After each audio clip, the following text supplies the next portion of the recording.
So do we want to give Joe a rundown of what's going to happen? I guess we'll figure it out as we go. Yeah, we're doing it. We're live. Woo! Nice. Okay. Yeah, we're live. What up, What's everybody up? in Assland? Welcome to the show, Joe. Thank you. Thanks for having me. This is an honor. Nice. Thank you so much for being on, man. So for anybody that has not watched a podcast before, well, first of all, I was about to explain this to Joe before Nick put us live. So I guess now I'll explain it to everybody. I'll just launch into my spiel like normal. But welcome to the Ask Podcast, everybody. The Animation Success Stories Podcast, ASS. That's where Ask comes from. If you've never watched or listened to our show before, what we do is we talk to animation industry professionals. We hear their stories. We hear how they got to where they are today in the industry. We talk to veterans. We talk to newcomers and everybody in between. We find out their story, what they had to do, what their job is, what their job takes, what it entails, and what they want to do in the future. And we just try to have a conversation, which often goes off on a lot of tangents, and find out about their current status in the industry. Today, we are talking to Joe Sulsenti from Manalapan, New Jersey, right? Joe is a storyboard artist and an animator. He's pretty fresh to the industry. He's been in about like 3-4 years. Is that about right, Joe? Yeah, that's right. Cool. Nice. So he's going to have a really interesting perspective being new to the industry, especially now that, you know, after a couple years in it, now that you're working during the COVID virus. So that's probably a perspective that we haven't heard before. So, like I said, Joe is an animator and he's a storyboard artist. He's boarded on My Cartoon President. You've animated on Midnight Gospel, right? Amongst many other things. Ballmastrz as well. Was Ballmastrz an Adult Swim show?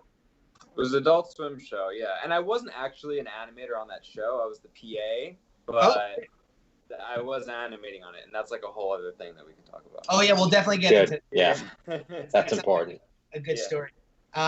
Well, Joe, thanks for being here, man. We really appreciate it. And thanks for coming on and sharing your ass with the world. Thank you. Thanks for having me. This is awesome. Yeah, we're about to dive. So this show is 90% ass puns. We're going to dive into your ass right now. And that just always, 9 out of 10 times it means animation success stories. Every once in a while it won't, but you'll know. Yes. You'll know when it does. Yeah, you'll feel it. Well, by the way, guys, obviously I'm Anthony, and we're here with Nick, and we're here with Brian as well. Sabrina is not around today, but she's sending her best to everybody. She's usually the one that's doing weird hand motions and stuff while I'm talking. So just watch another video where she did do that and play it next to this video, and it'll be like she's doing it. So there you go. Fun challenge. Cool. So yeah, again, Joe, thanks for being here, man. Are you ready to dive into some questions? Yeah, totally. Let's do it. Sick. Well, what we always ask our guests, the first question we ask all of our guests here on the Animation Success Stories podcast is, what is your very first animation memory? Okay. My first memory, like, ever of animation? Your first animation memory ever. It could be when you were 5 and your mom let you watch Looney Tunes for the first time. It could be when you were 2 and you saw Totoro up on a big screen or something. Oh, it's hard. Okay. I remember, I think the first time I really got into anime, or just like saw animation, was definitely when my parents introduced us to Disney movies. My parents were very big. I'm the youngest of 3. I have 2 older sisters, and I feel like in my childhood, they would always show us the classic Disney movies. That was always a thing that was part of my life growing up. I'm pretty sure the first animated thing that I watched was The Lion King. Oh wow! I'm pretty sure that was my first. I mean, I don't really know for sure. I'm trying to It was definitely the Disney like that Renaissance Disney Renaissance. Yeah, because I know The Lion King came out like months before I was born. It was in 1994. Like just June or something. I don't know. Yeah, they usually came out right during the summer. Beginning of summer. Yeah. And then I was born in December of that year, so it was still like, I don't know. It was like the Disney movie. So like being birds in the hospital, and it was playing on the screen. You're like, look at that. I came out and I was like, that's what I wanted to do. That's cool. So that's great. So your first memory is Disney movies. So that might be your first memory. Was that the stuff that you liked watching as a kid? Was there something that appealed to you, like growing up, like as a 2, 3, 4, 5-year-old that you like to watch the most, like animation stuff, animation wise? Yeah. Well, my thing growing up, like a thing that got me into like knowing that I wanted to work in animation was Nickelodeon shows, for sure. Like Channel 33 was like the channel that I was always on. Nice. I would always go there first, like to watch my cartoons, and like my list was first was SpongeBob, then it was Fairly Odd Parents, and then Cat Dog. Nice. And then the rest were just like, I don't know, a jumble of those cartoons. I just like Nickelodeon for some reason. 33 must be the New Jersey cable. That was box. Yeah. 33 was Nickelodeon. Wasn't 34 Disney Channel? I don't know. Maybe, I know maybe 33 was Nickelodeon, 32 was Cartoon Network, I think. 32 was Cartoon Network. I think for a while 34 was Disney, and then like that's maybe when I was younger, because I'm probably about like, I don't know, eight years older than you or something. So I think when I was a kid it was 34, and then it changed to like 71 or later on. Cool. So you liked like the second wave Nickelodeon cartoon. So you weren't too much into like the Doug and Ren and Stimpy. That stuff was. Well, you weren't even born yet. I did remember like seeing those and being like, "What is that?" It's so weird. But I was so young that like I couldn't like comprehend what was going on. Yeah. With those shows, and it's like I looked at those when I was a little older, and I was like, "What the fuck was this?" Yeah. Definitely the right reaction for Ren and Stimpy. Yeah, but it was cool. Like, I love you kids missed the glory days, the golden days, when they didn't give a shit. When they got away with so much, like, crazy shit. It's like those shows, it's like you can tell that adults were making those shows, and they were just, like, putting, like, crazy stuff in there. Yeah, it's interesting because, obviously, I'm going off on a tangent here, but when, like, the adult party cartoon was made later for Ren and Stimpy, like, they didn't have any restrictions and they could do whatever they want, and it wasn't as good.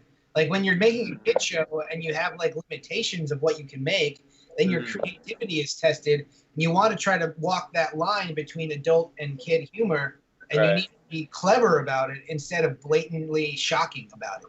You know? Like, it was actually, they got away with a lot because they were able to do it in a creative way. You know? Well, another part of that, because I know a lot of inside baseball behind that team, is first off, fuck John Kay, but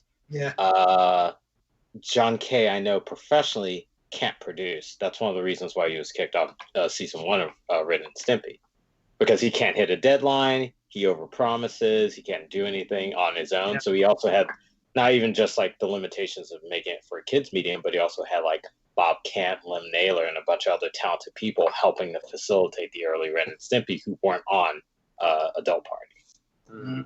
Yeah, that makes sense. He was all alone later on, and he just fucked everything up. Yeah, without someone, it's like George Lucas. Like, you need someone to tell you no. Yeah, definitely. That's interesting. So let's see. So you were definitely into. You said you were like SpongeBob, Cat Dog. What was the other one you mentioned? Oh, Fairly Odd Parents. Yeah, and Hey Arnold was also another big one for me. Oh yeah, Hey Arnold was like the last of the first wavy ones. Nice. Yeah. So is that something as a kid? Did you like draw? First of all, did drawing come naturally? And second of all, did you like to draw the Nickelodeon cartoons that you saw? Yeah, I always drew SpongeBob's face. I remember in like 3rd grade, it was like the thing that I prided myself on. I was like, look at how good I can draw SpongeBob. And then I would draw it and everyone would be like, wow, this is so good. Teeth are on point. But yeah, I remember that memory. And what else? I don't know. What was the question again? Sorry. Just, I guess, were you able to, was that something that came naturally to you? Like as a kid, were you able to draw, or was that something you really had to work towards? It was something that I always did. I always, for as long as I can remember, I was always drawing stuff. So I guess it came naturally. I loved drawing when I was also obsessed with Titanic still. Nice. That was like my favorite movie, and I would always draw the Titanic sinking. I was like, I'd be like the best part of the movie. And I would draw the Titanic with like its ass in the air and like people falling off the back, and I'd be like, look at what I drew, guys. People dying. I also was obsessed with the movie Twister. Wow, weird. Yeah, of course. That Yeah. movie. So I would draw tornadoes. I don't know. I guess I would try to recreate like disaster movies. And that was what, I don't know. That's how I started drawing. That definitely got a resurgence in the mid to late '90s after like Independence Day. So yeah. That was definitely very zeitgeisty because like Independence Day, the whole Roland Emmerich thing exploded and everybody was making disaster movies in like mid to late '90s with like Dante's Peak and Twister and Armageddon and like you said. Even Titanic to an extent. Titanic, yeah. Yeah, that's pretty interesting that those were the things you chose to draw. That's what I drew as a kid. I loved drawing those things. I don't know why. Did anyone ever comment on that stuff? Like, why are you drawing people sinking in the Titanic? I don't know. I mean, I didn't hide it from anyone. My parents were probably just like, "That's great." And then, So wait, how old were you when you were drawing this? Were you like 8 years old or 5 years old? Yeah, maybe like from like 5 to 8 years old. I don't know. Yeah, because Titanic came out '97. Yeah. But I was watching that movie. I still watch it. It's on TV. Yeah, It's like on that double VHS tape. Oh my god, yeah. And I would always put the second one. 3.5 hours long. Me too. Only watch the second one. Yeah, best part of the movie. It starts with Rose getting slapped in the face. You're like, okay, I'm at the right spot. I remember the first time I watched that movie. I was at my grandma's house, and she had a wooden TV, and it just always weirded me out that she had a wooden TV. Those all televisions used to be wooden back in like the 50s. That was the stand. Yeah. I think that's a good look. I want to get one of those retro old wooden TVs. That'd be pretty cool. I got a record player like that. Nice. Cool. Is that the box? Mm-hmm. So how did your drawing style evolve? So you were drawing like Titanic stuff, maybe some Nickelodeon stuff, and like where did you end up kind of finding your niche? Like how old were you? Was that like middle school, high school? Okay, you're making me dig. Okay, I don't know. So I always drew. I always remember drawing, always drawing stuff, and then I would get like as I got older, I got into like getting books that were like, this is how you draw cartoons, this is how you draw comics, and like. This is how you create a character and like all these things, and I would obtain these books and read them, and then I think I remember. So I just went home back to Jersey a few weeks ago, and I found my folder of. I have 3 folders. One folder is from when I was really young. Second folder is a little older. Third folder was like high school, and my youngest folder has still all of my drawings from when I was like second to like 3rd grade, 4th grade drawings. Was there Twister and Titanic in there? What was that? Was the Twister and the Titanic in there? No. That's before. Those were too. I was like, you gotta pick those up. I want to see those. I wish I still had those drawings. But it was when I was starting to like put things together. It was like, oh, like now I could like create stories and like cartoons and whatever. And so I started making like just on printer paper, just like stupid little scenarios that were like so cheesy and like horrible, but like funny for a kid. Like I drew this one scene where like there was a kid standing with a basketball on a basketball court, like about to shoot a basketball into like the net. And the basketball net had a face, and he was like, "I'm not good at dodgeball, man." Like, dumb. So you were almost drawing. So you were kind of drawing comics as a kid. So they were like, or you were kind of refining your storytelling skills to an extent. Yeah. Or I was experimenting with that, and I remember I saw in like each character had like the limbs, like I remember seeing from the book, like, you know, you draw the torso with the circle, and then you attach the waist, and then you do another circle for the thigh, another circle for, you know. So I was experimenting with that and just learning from books, and that was in grade school. So I kept doing that. And then when I entered middle school, I started drawing all my friends. Oh, cool. And this was in like the next folder over. It was like my middle school folder. And I did this thing where I would always just like draw my friends, and I have this piece of, it's actually pretty cool. It's a piece of like notebook paper from like ripped out of like a notebook or something, like one of those school notebooks, and it has like just a bunch of faces with all my friends and their names under each face. That is really cool. Yeah. Basically made your middle school yearbook.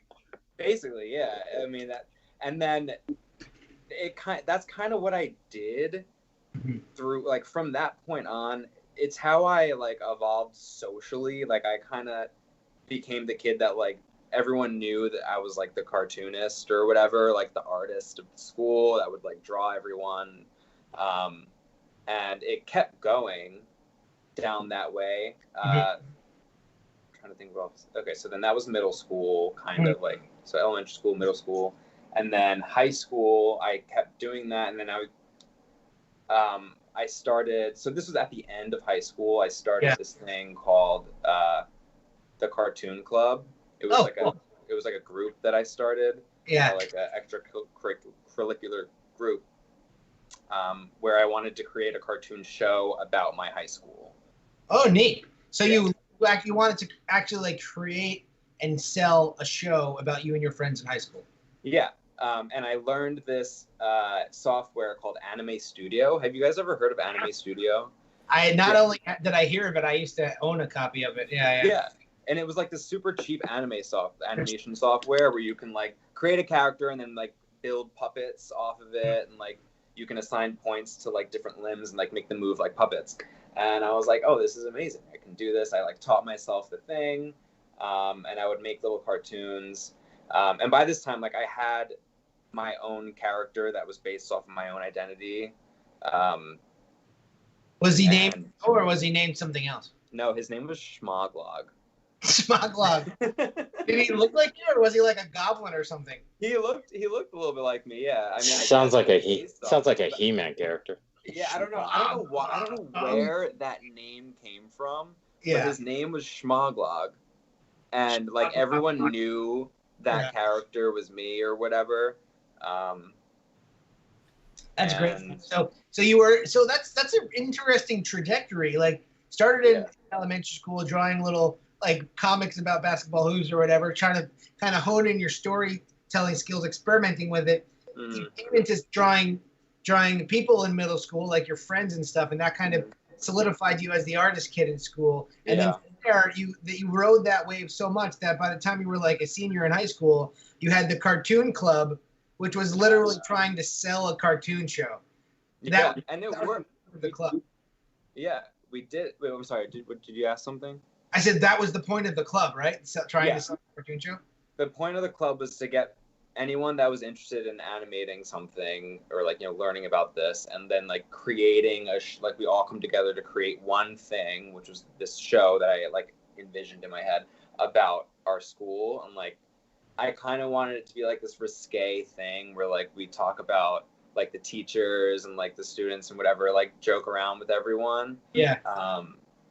And we did a little bit. It worked to an extent. Like, I got a bunch of people interested in it, and, like, people showed up to the meetings, and I tried to teach people the Anime Studio software.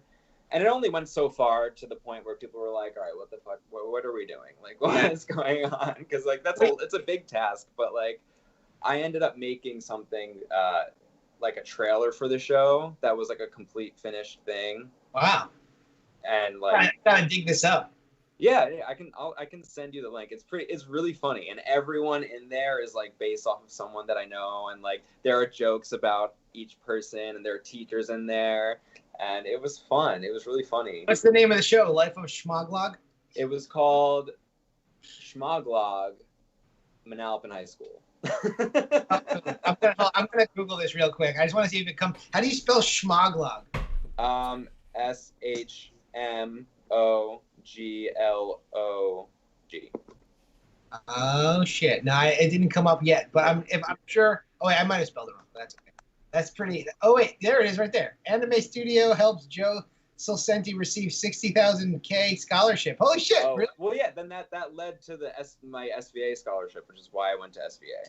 Wow! Spoiler alert. I just answered the next question I was going to ask you by Google. That's pretty cool. Wait, before we get to that, actually. So you were doing your Shmoglog stuff, which I think is really. Well, I have two questions that came up while I was talking about this stuff. Number one, when you drew your friends, what style did you draw them in? Did you draw them like anime style, like old Nickelodeon style? Did you draw them like so I never really got into anime. Yeah. Ever in my life, which there's a whole other story about that. But Totally fine. I think it was more Fairly Odd Parents style. Big eyes, the nose that connects with the mouth.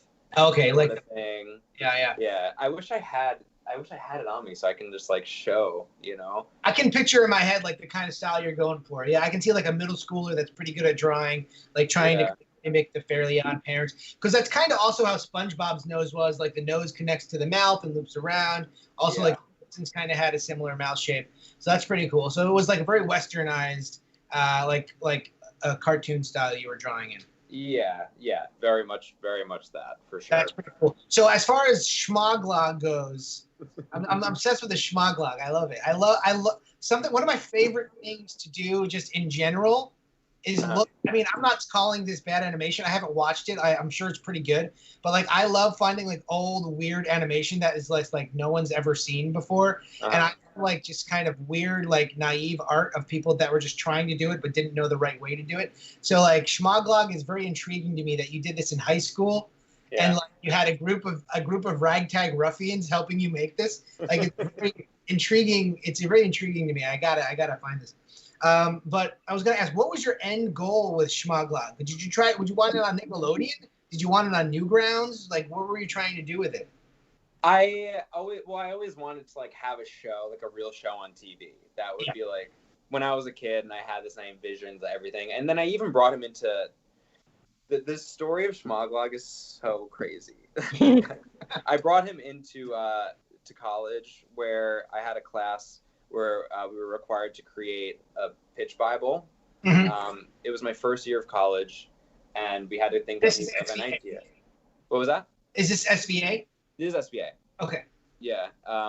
So I thought up this like whole idea for Shmoglog, and I brought him into that class, and I based that pitch Bible off of Shmoglog and what happened to him and his story like after high school and everything. But after that, I was like, okay, this is the end of Shmoglog. I need to move on and like, you know, look, be like real about my career and everything. But he lasted all the way up until college. And that's pretty impressive. It's interesting. Oh, sorry, go ahead. Oh no, I was gonna say the storyline went like in a trajectory that I would never have imagined it to be, because when I moved to New York, like being in Jersey and growing up in Jersey and then moving to New York, like a lot changes in you when you go from like a suburban small town and then move into, and I'm like, I don't know, it's just a lot more experience and you being able to express yourself in a different way. And moving to New York allowed me to do that, and so so then that story just changed a lot when I went to. That's pretty interesting. So so what you envisioned Shmoglog to be, of like a bunch of high schoolers fucking around and making fun of teachers, turned it kind of eye opening when you moved to the big city. It was like, oh, now I want it to kind of. Oh my god! So it started out here. I found, you're not gonna be able to see, but these are all of the drawings of my friends that I would do. Oh, sick! You see them? Yeah, for sure. Nice. That's rad. That's really good for middle school. So there's a bunch of them, and then this is Shmoglog. That's Shmoglog. Nice. And then he had a girlfriend called Shmegla. And they were like always together, whatever. Oh my god, like couple. Inseparable, those two. Yeah, but I think what that was in reality, because I'm gay, and I think that was me trying to like hide my homosexuality in high school. Because then when I went to college, and I continued this story, I came up with this insane like queer story about Shmoglog. Ah, nice. Like he came out of the closet and people were celebrating it or something? What basically happened was, because I had already created this like Shmoglog and Shmegla thing, the story I came up with afterwards was that Shmegla is actually Shmoglog, but what he did was it's so hard to explain. Oh no.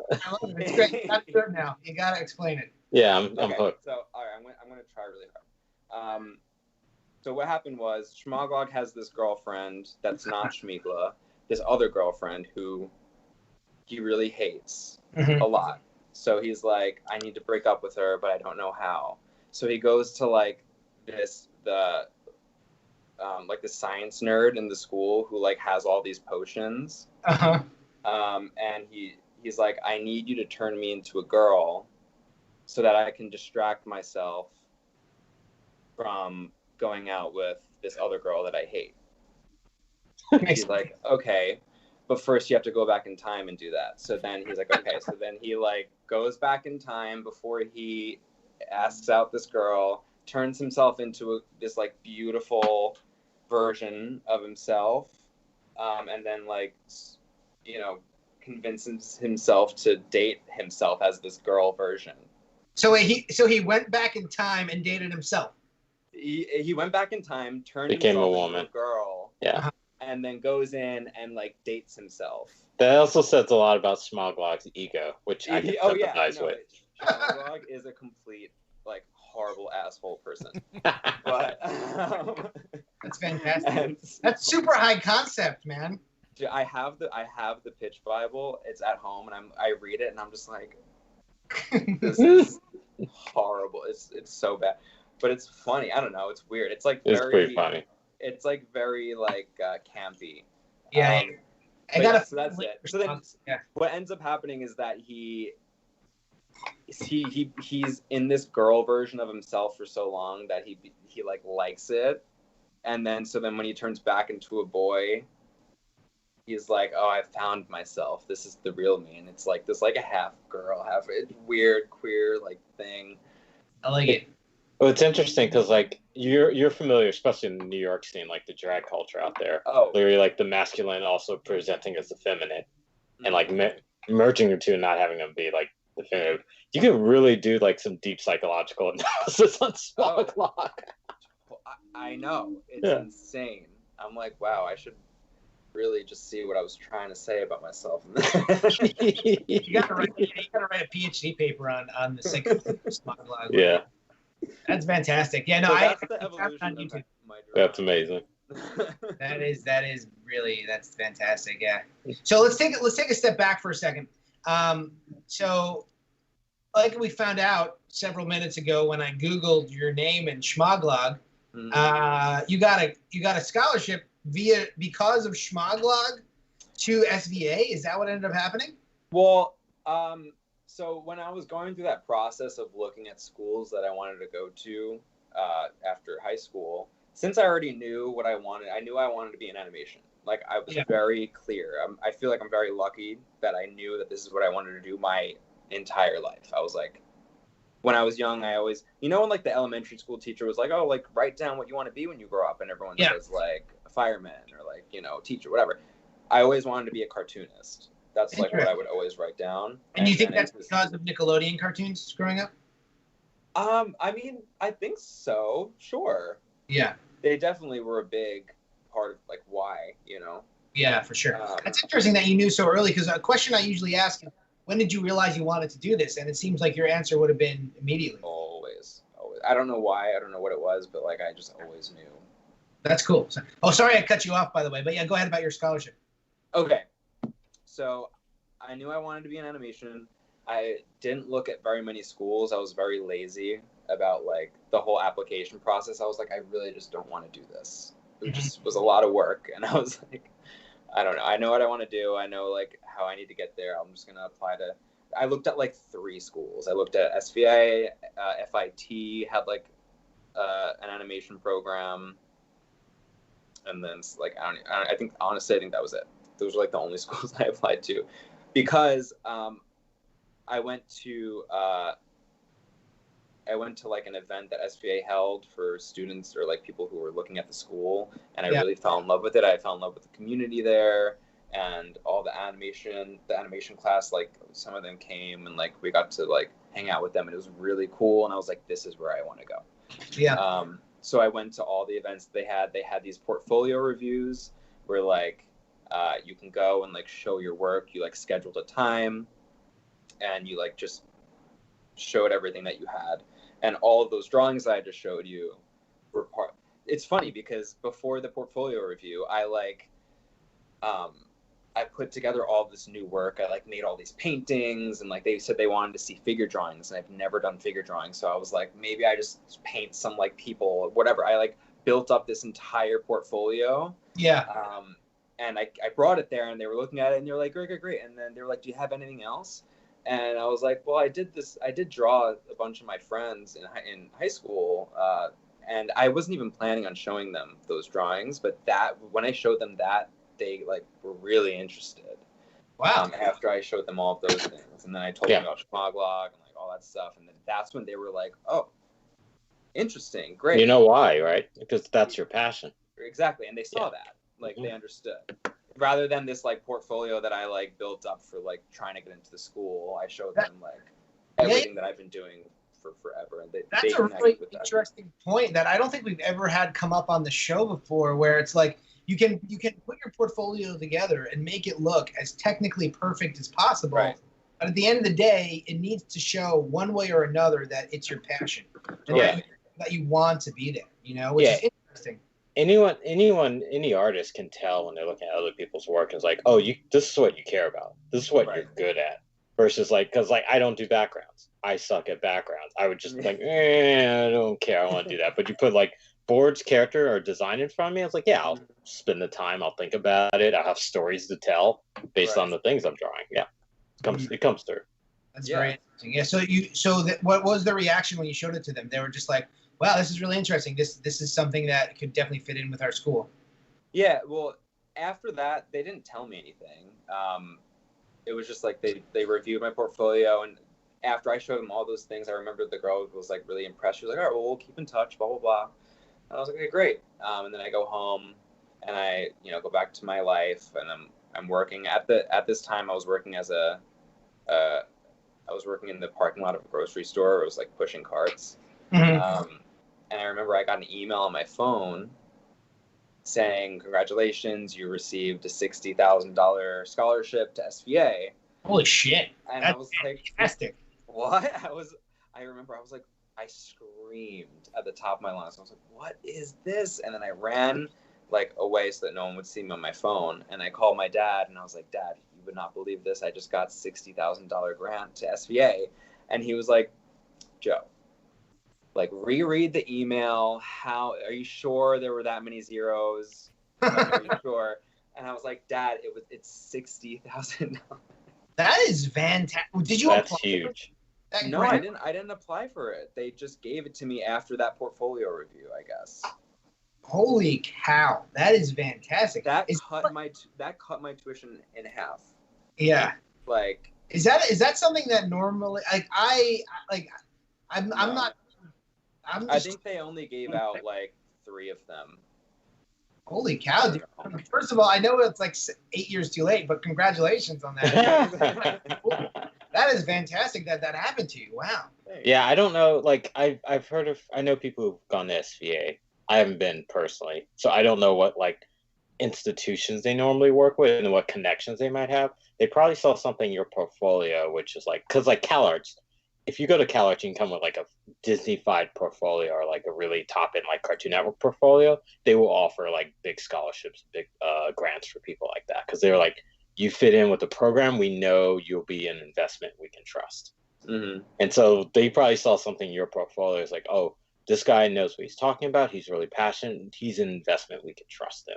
That's kind of like what they do. It's all like, wow. You kind of inadvertently kind of knew a market that they needed to fill, and congrats, you got that one. Wow, that's cool. So what happened? What happened next? So you were like freaking out. You called your dad, and then what ended up happening? Yeah, well, he didn't believe me at first, but then I was like, well, look, look, Dad. And then I went to SVA after that. Nice. That's pretty rad that happened to you, dude. Like, and all thanks to Shmoglog and drawings. Honestly, I have Shmoglog to thank for that, for sure. You should get a Shmoglog tattoo. Maybe if I can like figure out a way to like SoundCloud rapper tattoo on your face. Shmoglog. Yeah, get a Shmoglog on your knuckles, the male, female. Shmoglog. And what was the other one? Shmeagly? Shmeagly, like Sheila. Yeah. That's great. Cool. So, okay, so you were an SVA. So obviously at this point, you knew you wanted to do animation. You knew you wanted to work in animation. You knew you wanted to have your own show eventually. But did you know about the different jobs in animation? And did you know what path you wanted to take with those jobs? I had an idea because when I made that cartoon club, I did separate like the different jobs that are actually needed in a studio. Like, oh, who's interested in a storyboard artist? Who's interested in animating? Who's interested in backgrounds? Who's interested in character designing? Like, I had all those things like mapped out for people to choose what they wanted to do. You started a little animation studio for free in high school. That's so yeah, cool. Basically. I mean, it worked. It was like cool as like an idea, but when you really get it all together with all the people and like the kids and like no one knows what's going on and what actually it is entailed. Like I was asking, I didn't even know what I was asking of people. Like, did you do research about these jobs, or did you just find it because out of necessity? You're like, this is what needs to be done. Who wants to do it? Or was it like, oh, I researched and there's a background person and there's a storyboard person and I need both of them? Like, how did you find that out? I'm not sure how I found that out. I think maybe because I put together the trailer first. And so I knew from that, like, okay, these are all the different things that need to be done. And I'm sure I read something. I mean, I had those books when I was younger that like kind of just explained to you how these things were made. So I had an idea from that, and I was like, all right, these are the different jobs. I think that's what it was. It was a combination of just like me reading about it over time in elementary school and just like knowing like. Yeah, it was you absorbed, I guess. Since you were so invested in it since a young age, it was something that you kind of just absorbed, it seems, over time. I think so, yeah. And then when it came to Cartoon Club, I knew what it needed to be done for all those things. But to like answer your question more, when I was going to school for animation, I don't think I really knew exactly. I was never like, I want to do this. I want to be a storyboard artist, or I want to be an animator. Going into it, I was just like, I want to work in animation. I didn't know if I was going to work in feature, in TV. I didn't know what I wanted to do. I just knew that it had to be in animation somehow. And I was like, I'll figure it out when I'm in school. And I still feel like now I'm still trying to figure it out, like what I want to do. But the thing about this industry that I love so much is that your career can change so quickly, and like that's such a fun thing. Like you could be doing storyboards one job, and then like a few months later you can be animating, and like you build up your repertoire of skills, and you just have to get into it. But I didn't know for sure what exactly I wanted to do. I knew that like the dream is like, oh, maybe I'll have a show one day. And then when I got to school, and then we did the years, and that going out of school, my main goal, because I felt like the reason why I said this goal was because everyone said like you have to have a goal, otherwise you're not gonna get anything done. I told myself I wanted to be a character animator, like a traditional character animator. Yeah, sure. That's rare. And everyone was like, you're not gonna find any work for that, but that's not true. You can totally find work for that, especially now. But I feel like now, come back. Yeah, for sure. Yeah.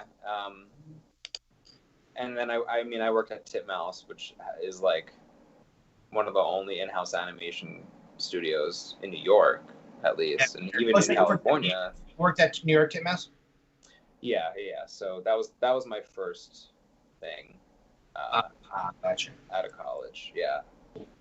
So how did you end up getting that job out of college at Titmouse? Was it something that they set you up with via SVA, or was it something that you kind of had to search for yourself? So Titmouse, the way I got my Titmouse job, it's interesting. It was when I was working on my junior year film.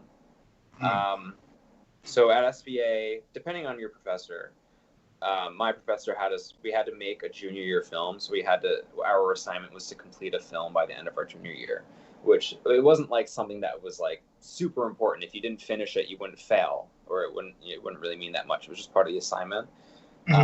So I was working on my junior year film, and I went into the studio to work, and all of the Cintiqs were taken, so I had to go inside of a classroom that was like had a class going on.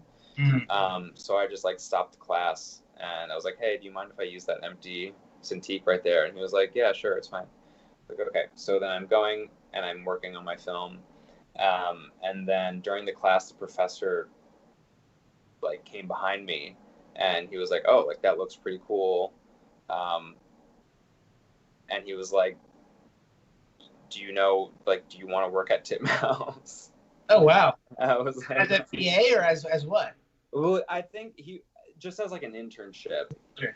He wasn't my professor. This professor, he was known to be kind of like crazy. What was the class he was teaching at the time? Do you remember? It had to be an animation class. Okay, so you knew it was an animation class you were walking into. I knew, yeah. Okay. But I was just I just needed to use the Cintiq, and like I never had him as a professor. He didn't really know who I was. I just like was in the class using the Cintiq, and he walked behind me and he was like, "Whoa, this is really good. I'm going to get you in touch with someone at Titmouse," basically. Wow. And I was like, that's pretty cool. That's kind of great. a combination of you showing your skill, but also luck. Like that's kind of totally, 100%. And that moment, he got me in touch with someone at Titmouse, and I got that internship. And that internship is what led me to everything that I've done in my career. Wow. Totally. That's pretty interesting. So it's just kind of this stroke of luck that there wasn't any Cintiqs left in that class, and you had to go to the class over to use the Cintiq. Yep. Pretty interesting. What was that professor's name? You remember? I do remember, but I forgot. It's like on the tip of my tongue. Yeah. Oh, boo, Joe, boo. I want to give him a shout out. Yeah, seriously. Shout out to Mr. Professor, who has a reputation for being crazy and giving you his chance in the industry. I forgot his name. Was it Shmoglog? Yeah, but like, what's interesting about that, you mentioned how it's luck, and it's like it's luck and also persistence, because he could have Joe could. Yeah, you could have just said, "Oh, all the Cintiqs you use. Guess I'm not going to do my work. I'll go home." Right. Yeah. Yeah, that's true. You made that is a huge part of it. It's like it's luck, but you also have to put yourself in the situations to like get you these connections, get you these like possibilities. Yeah. I mean, that's with anything. For sure. Yeah, I think I've said it before, but I think, working in the industry is a lot of different things. It's skill, obviously, it's persistence, it's luck, it's networking. Definitely. There's a lot of different things. It's not just somebody that's like fantastic at their job. They have, somebody that's just happens to be kind of okay at the job might get the job first if they just happen to be in the right place at the right time. So there's no right or wrong way to get into the industry. There's a lot of different paths. But I think there's always some element of luck involved and some element of skill involved. Yeah, so you got to make sure you phone up on your skills, and you got to make sure you're putting yourself out there so those opportunities pop up. Totally. Like you can't just be sitting around your ass all day hoping for shit to happen to you. That's not right. That will never happen. That's the one thing. Yeah. I want a job. So Joe, so you were junior doing your junior thesis or your junior film, and you got an internship at New York Titmouse. Yes. A couple questions come up. Question number one, what did they have you do as an intern? Was it just like coffee and stuff, or were you doing art? Question number two is, so did you start working while you were still in college? Like actually getting paid? Okay.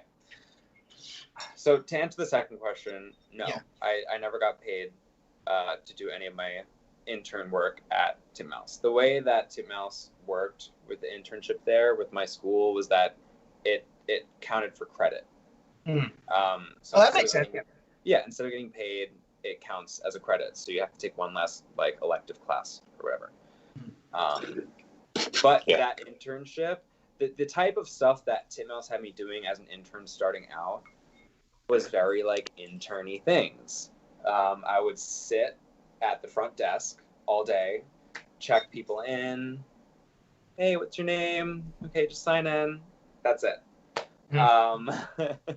Fun. So it was a lot of free time But I had a Cintiq there at the front desk. So I was like, hey, it's my thesis year. Can I work on my thesis film while I'm just sitting here doing nothing? And they were like, yeah, why not? Great. So I used a lot of my time at my internship to work on my thesis. And that's a big reason why I even got my thesis done, because I made a 6.5-minute film. Wow. Which is like insane. And it that's a lot.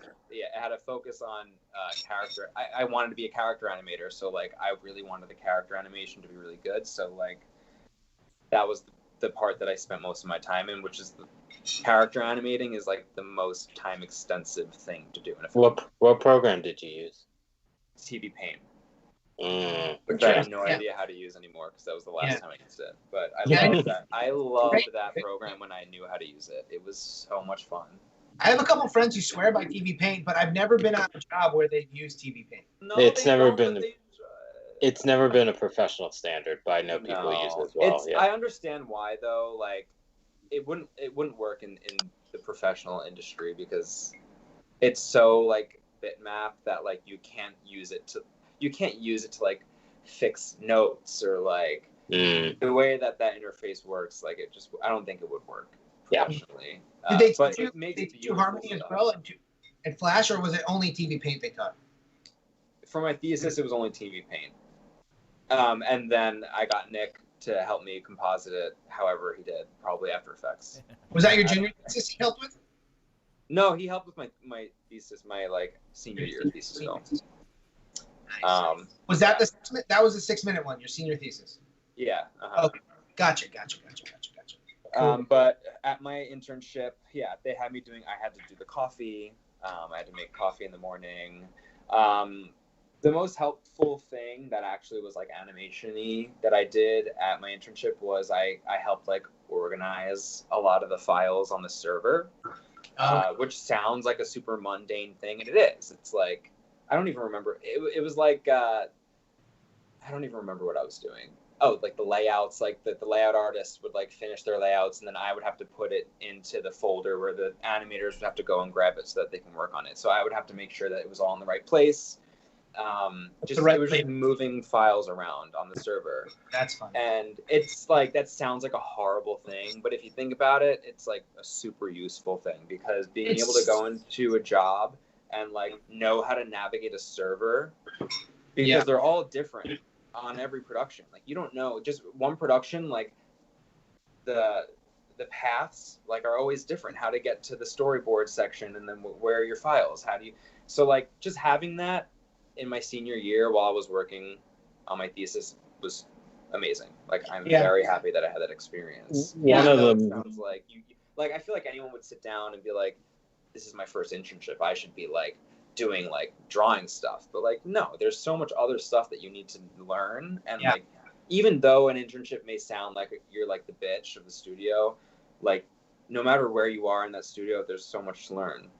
So like, you can't complain about stuff. One of the most important things I remember learning in my first year working was just terminology.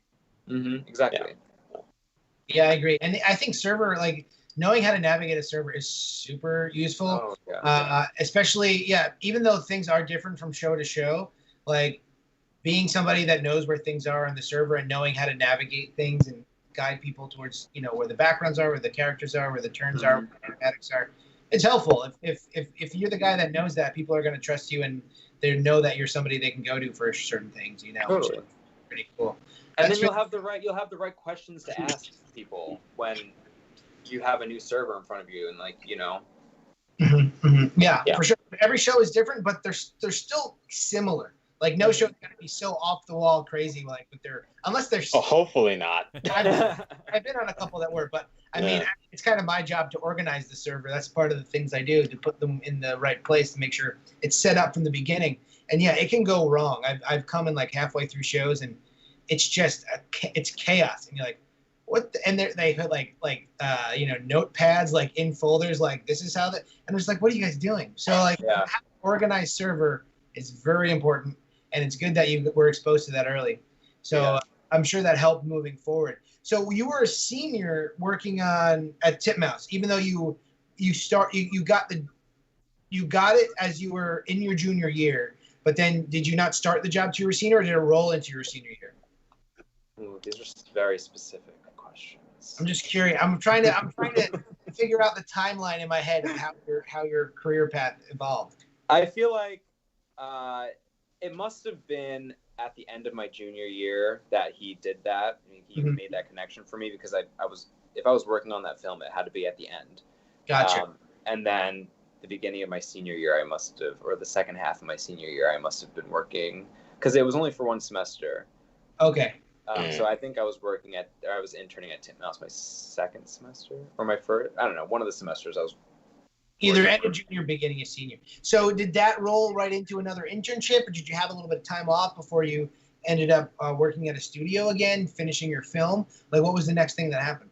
So I interned at Titmouse, finished my film, and then after that, I immediately started working at Titmouse right after school. Okay, so you got an actual job immediately after. Yeah. I made it clear what I wanted to do to everyone. You build relationships with people at the studio. I got to know Lauren, who you guys had on previous episodes of your podcast. Yeah, she's great. She's one of my favorite people ever. She's helped me so much. She's helped me so much in my career. And she's just like the most like loving, caring person. And the things that I was there when she was making all of those decisions that she had to make to get to where she is right now, which were like incredibly brave decisions, and like everything that she had to do, and like the things that she had to let go, and the things that she had to contemplate. Like I was there like helping her make those decisions, and like being like, are you sure you want to do this? But she did it, and like I admire that so much from her. So I made those relationships during my internship. I knew like the producers and like the directors, and like even the show that I'm on now at Nickelodeon. One of the directors, the storyboard directors, I worked with from that internship, and then the job leading up to, Mike Carlo. He was at Titmouse when I started, and I got to know him. So something you said a minute ago was you told them what you wanted to do. So I know for a while in the beginning of entering SVA, you didn't have an exact idea of what you wanted to do. Then at some point you moved into character animation as your main goal. Was that what you told them you wanted to do while you were interning? I want to be a character animator. And they were like, I have a job for you. Is that kind of how it happened? That's exactly how it happened. And Lauren made that super easy for me. That's the reason why I love her so much, is because she was trying to prove herself to the studio at the time. So like she wanted to do all these extra things for the interns, not make them be treated like shit, and being like, all right, let's try and help these people. Because she was trying to like prove herself to the studio that she can like coordinate. She was the coordinator. That's what she was. Yeah. So for her trying to do that, to like prove herself, she was trying to help me. And so she would ask me questions. We would have meetings with each other, and she would like interview me, like, all right, what do you want to do? You know, what studios do you want to work for? Blah, blah, blah, blah, blah. And then she would help me through like what I would tell her. And she believed in me a lot. So basically made mock interviews. Yeah, kind of like that. And she's done that.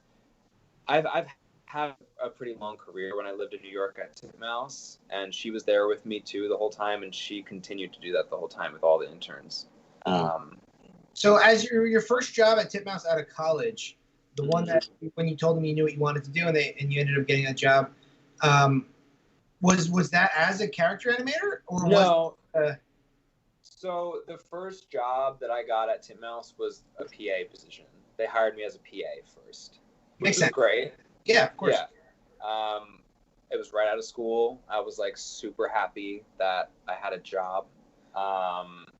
And it was great. I loved that job because I mean, the internship I had I was doing like bullshit stuff, but like when you move on to PA, then you like graduate to like actually having real responsibilities, and like emailing everyone when the meetings are, and then like writing all the notes during the meetings, listening to what the directors are saying and then having to like translate it into like a PDF and like type it all out. It was a lot. It's a lot of work. It's a kind of PAs.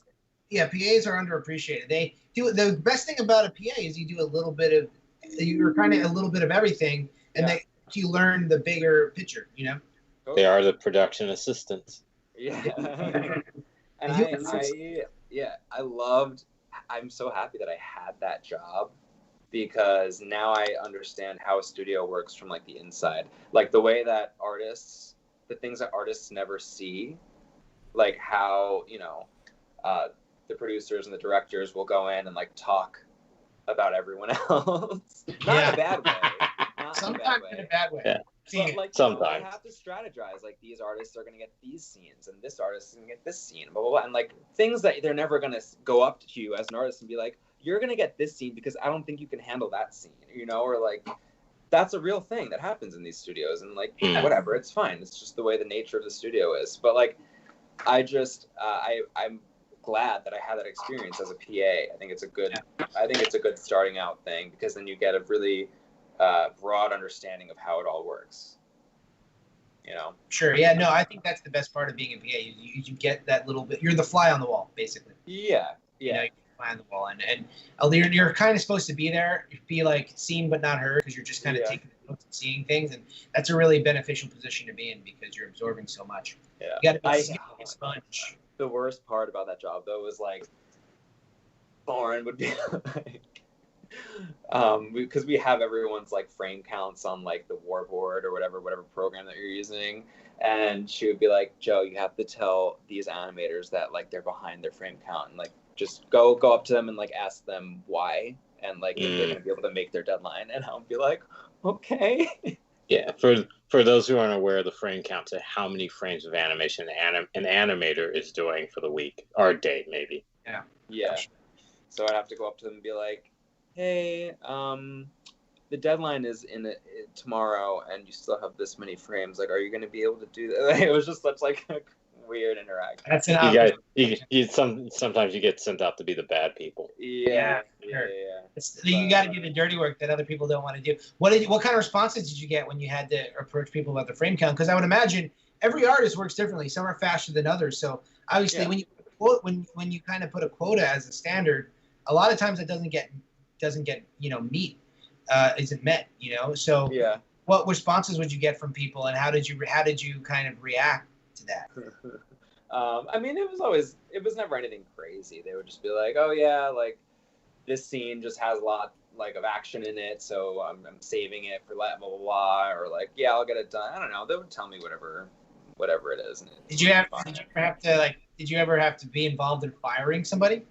No. Oh, cool. No, I had to fire someone. That's not fun. You had to do that? I had to be involved in it, like in the room, and it's really? not a fun time. Yeah, I remember the one time we actually needed to let somebody go at a job because they weren't meeting the standards of they kept over-promising and under-delivering. We were animating in-house, and there was one of the animators, and I was a production manager, and the producer was going to fire that person, and they wanted me there, and I was like, and I kept trying to find excuses to be late that day. I was like, can I come in? It's just a bad feeling, but sometimes that has to happen. Unfortunately, that's the case. So that's the nature of the beast. Occasionally, people don't get animators. And one thing I learned from that is if you're an animator, if you're a newbie, especially, you can't overpromise and underdeliver. You have to make sure you're telling the truth, and even underpromising and overdelivering. Yeah, that's smarter. Yeah, you can't lie. You can't pretend when it comes to like needing to hit quotas. Like sometimes you can fake it till you make it. In certain instances, I think that's important. Like you can pretend to know a program, and then you can learn the night before real quick. But like if you're gonna say, oh, I can get this amount of animation done, you come in and it's half that. And then we give you a break for like 3 days, and then the third day it's still half that. Then unfortunately, you set yourself up for failure. Yeah, it shows. It definitely. The other half of that is if you are struggling and you're new, ask for help. Yeah. Very important. Yeah. People are, especially if you're a newbie, like no one's gonna. I mean, maybe some people are, but no one usually is like hazing the newbie. A lot of times it's people are open and helping and willing to help you out and willing to know that there's going to be a learning curve with you, and they're going to lend a helping hand and kind of shape you in the direction you need to go. You know. So, yeah, that's better than simply not delivering and failing, because now the problem's on the production. Yeah, for sure. Yeah. So once you were at Titmouse, I know right now you're in LA, you're working at Nickelodeon. I'm sure you're working remotely, which we can get into in a second. But how did that trajectory happen? How did you end up in Los Angeles? And what was making that move like? Okay. This is a fun story. So I worked at Titmouse. The only two jobs I had when I was in New York were Titmouse jobs and CBS jobs. That was the cartoon president job. So I was back and forth between those two studios my entire time living in New York, which was like 2 years after graduating. So I have gained like a bunch of experience. I was an animator at Titmouse a bunch of times. I was a storyboard artist at CBS, and they graduated me to like a storyboard supervisor for that job. So like I had that, and it was great. So I have all this different experience under my belt. But I'm like this whole time, I always knew that I wanted to move to Los Angeles. I was like, gonna go there at some point. Don't know when, don't know how. I want to be there, or I want to move there with a job. That was the goal. I was like, I want to go there with a job. I don't want to go there with nothing set up, and then I have to find one once I'm there. That's like too stressful. I want to be able to set up a job first and then go. So this is what I did. Lauren was also a big contributor to this. I was working at CBS, and she calls me one day, and she was like, hey, did you hear about this show that Titmouse is doing? And I was like, no, what is it? And she was like, it's called Midnight Gospel. It's pretty cool. They're hiring a bunch of New York animators. Like, would you be interested in it? And I was like, sure, yeah. And I think somehow we talked about, she told me that it was being produced in New York and in LA. Okay. So I was like, was that the truth? Yeah. Oh, it wasn't both. I didn't realize it was in both studios. Yeah, I know another friend who was a board artist on it out here. Yeah. Oh, out here. Mm-hmm. Gotcha. So it was being produced in New York and in LA. So I got the email about like them wanting me to be on it. They already know who I am at this point because I've worked there so many times. So like all the directors there already trust. Once you build trust with studios, like you don't have to do tests anymore. They just like are like, you want to come on this show, and then you can say yes or no. So they asked me if I wanted to come on. They gave me a rate, and I was like, okay. And then I asked them, because I knew that it was also being produced in LA, I was like, hey, I actually didn't ask them, I told them, I was like, I'm moving to LA in a few months. Would I just be able to work on it in LA? And that was before I knew I was moving to LA. I just said that. Very bold of you. Yeah. Well, because I just figured, like, if they say no, then I'll be like, I'm not moving to LA anymore. I'm living, whatever. So I said that. I was like, I'm moving to LA, and I would love to work, in the LA office. Would you guys be down for that? And they were like, sure, let's do it. And the interesting part about this is that the rate changed drastically, because New York Titmouse is not union and LA Titmouse is union. So they had to have me on the union job. And I was like, amazing. Yep. So they gave me the rate. And then this is actually another funny thing. And this is an important thing to know with studios. They gave me their rate, which was the base animation rate, which is like $15,000 a week or something. Yeah, I think that's roughly the base. Yeah. And so the job that I was coming off of was my CBS job, which was the supervising storyboard position job, which they were paying me $1,700 a week for. Mm-hmm. So that's like kind of a big jump to go from $1,700 to $1,500. Sure. In a salary. So I was talking to the producer through email, and I was like, hey, I'm working at a job with this salary at this time. It's kind of a big jump. Would you guys be able to match that salary or get a little closer to it by any chance? And they did. He didn't match that salary, but he got very close to it. And so I think it's super important to know like the amount that you're getting paid in these studios. If you don't ask or if you don't say anything, they will try to pay you the lowest rate. Always. I mean, it's the producer's job to try to save as much money as possible. So they're always going to lowball you with like the least they can pay you and get away with. And I mean, as much as I hate that, I understand it from a producerial standpoint, unfortunately, because they're trying to save money. Right. You want to come in under budget, but yeah, you need to negotiate. You need to what's the word? Haggle a little bit. Barter, right? haggle, yeah. Yeah. Use your leverage, which Joe had at the time because you were a supervisor. Because you had that supervising experience, even if it's only a title, you could still negotiate for a larger rate because that shows that you're a valuable employee. You're not some like geek off the street, as the old folks used to say. Geek off the street. So that's pretty interesting. So how was the actual move? Because you didn't have a place out here yet. Was it hard to make that transition and be like, oh shit, I gotta find a place in LA. Quick, I got a job out there. How did that work out for you? So what I did for this, everything worked out pretty smoothly for me. Like this whole experience was pretty smooth. I didn't know anyone in LA. I only knew like a very few people here, just from like school and from life, whatever. Yeah. So what I did was I didn't want to move in with someone that I didn't know, like a stranger. So I just posted all over social media. I was like, hey, I'm moving to LA. If anyone knows anyone, like, let me know. I need a roommate. I need to know where to live, blah, blah, blah. And then one of my best friends from SVA's close friend reached out to me. He already lived in LA. And he was just like, hey, I'm moving to a different location and I need a roommate. Like, do you want to live together? And so I was like, yes.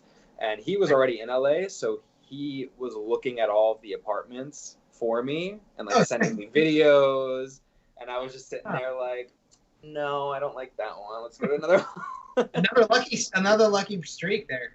Yeah. So it's just, that's what it is though. It's just putting yourself in these like situations where you can like, you know, try to create. I don't know. But I know. You got to put it's not just going to happen. You got to like you need to, you know, put effort towards like where you want to go and like things that you want to do, and then it'll happen. You just, I mean, it's easier.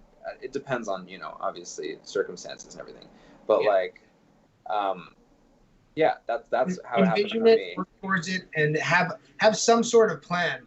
You know, you might get lucky, but if you have a plan, like luck shouldn't be that much of a factor as long as you know the direction and trajectory you're trying to go toward. Yeah, totally.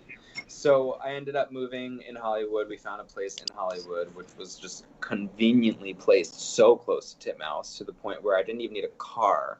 And they have, when I moved here, it was just when they came out with like those electric scooter things, like the Limes and the Birds and everything. So every morning to get to work, I would walk out of my apartment and there would just be like a pile of them, like right there. I'd just be like, great. I'd pick one up.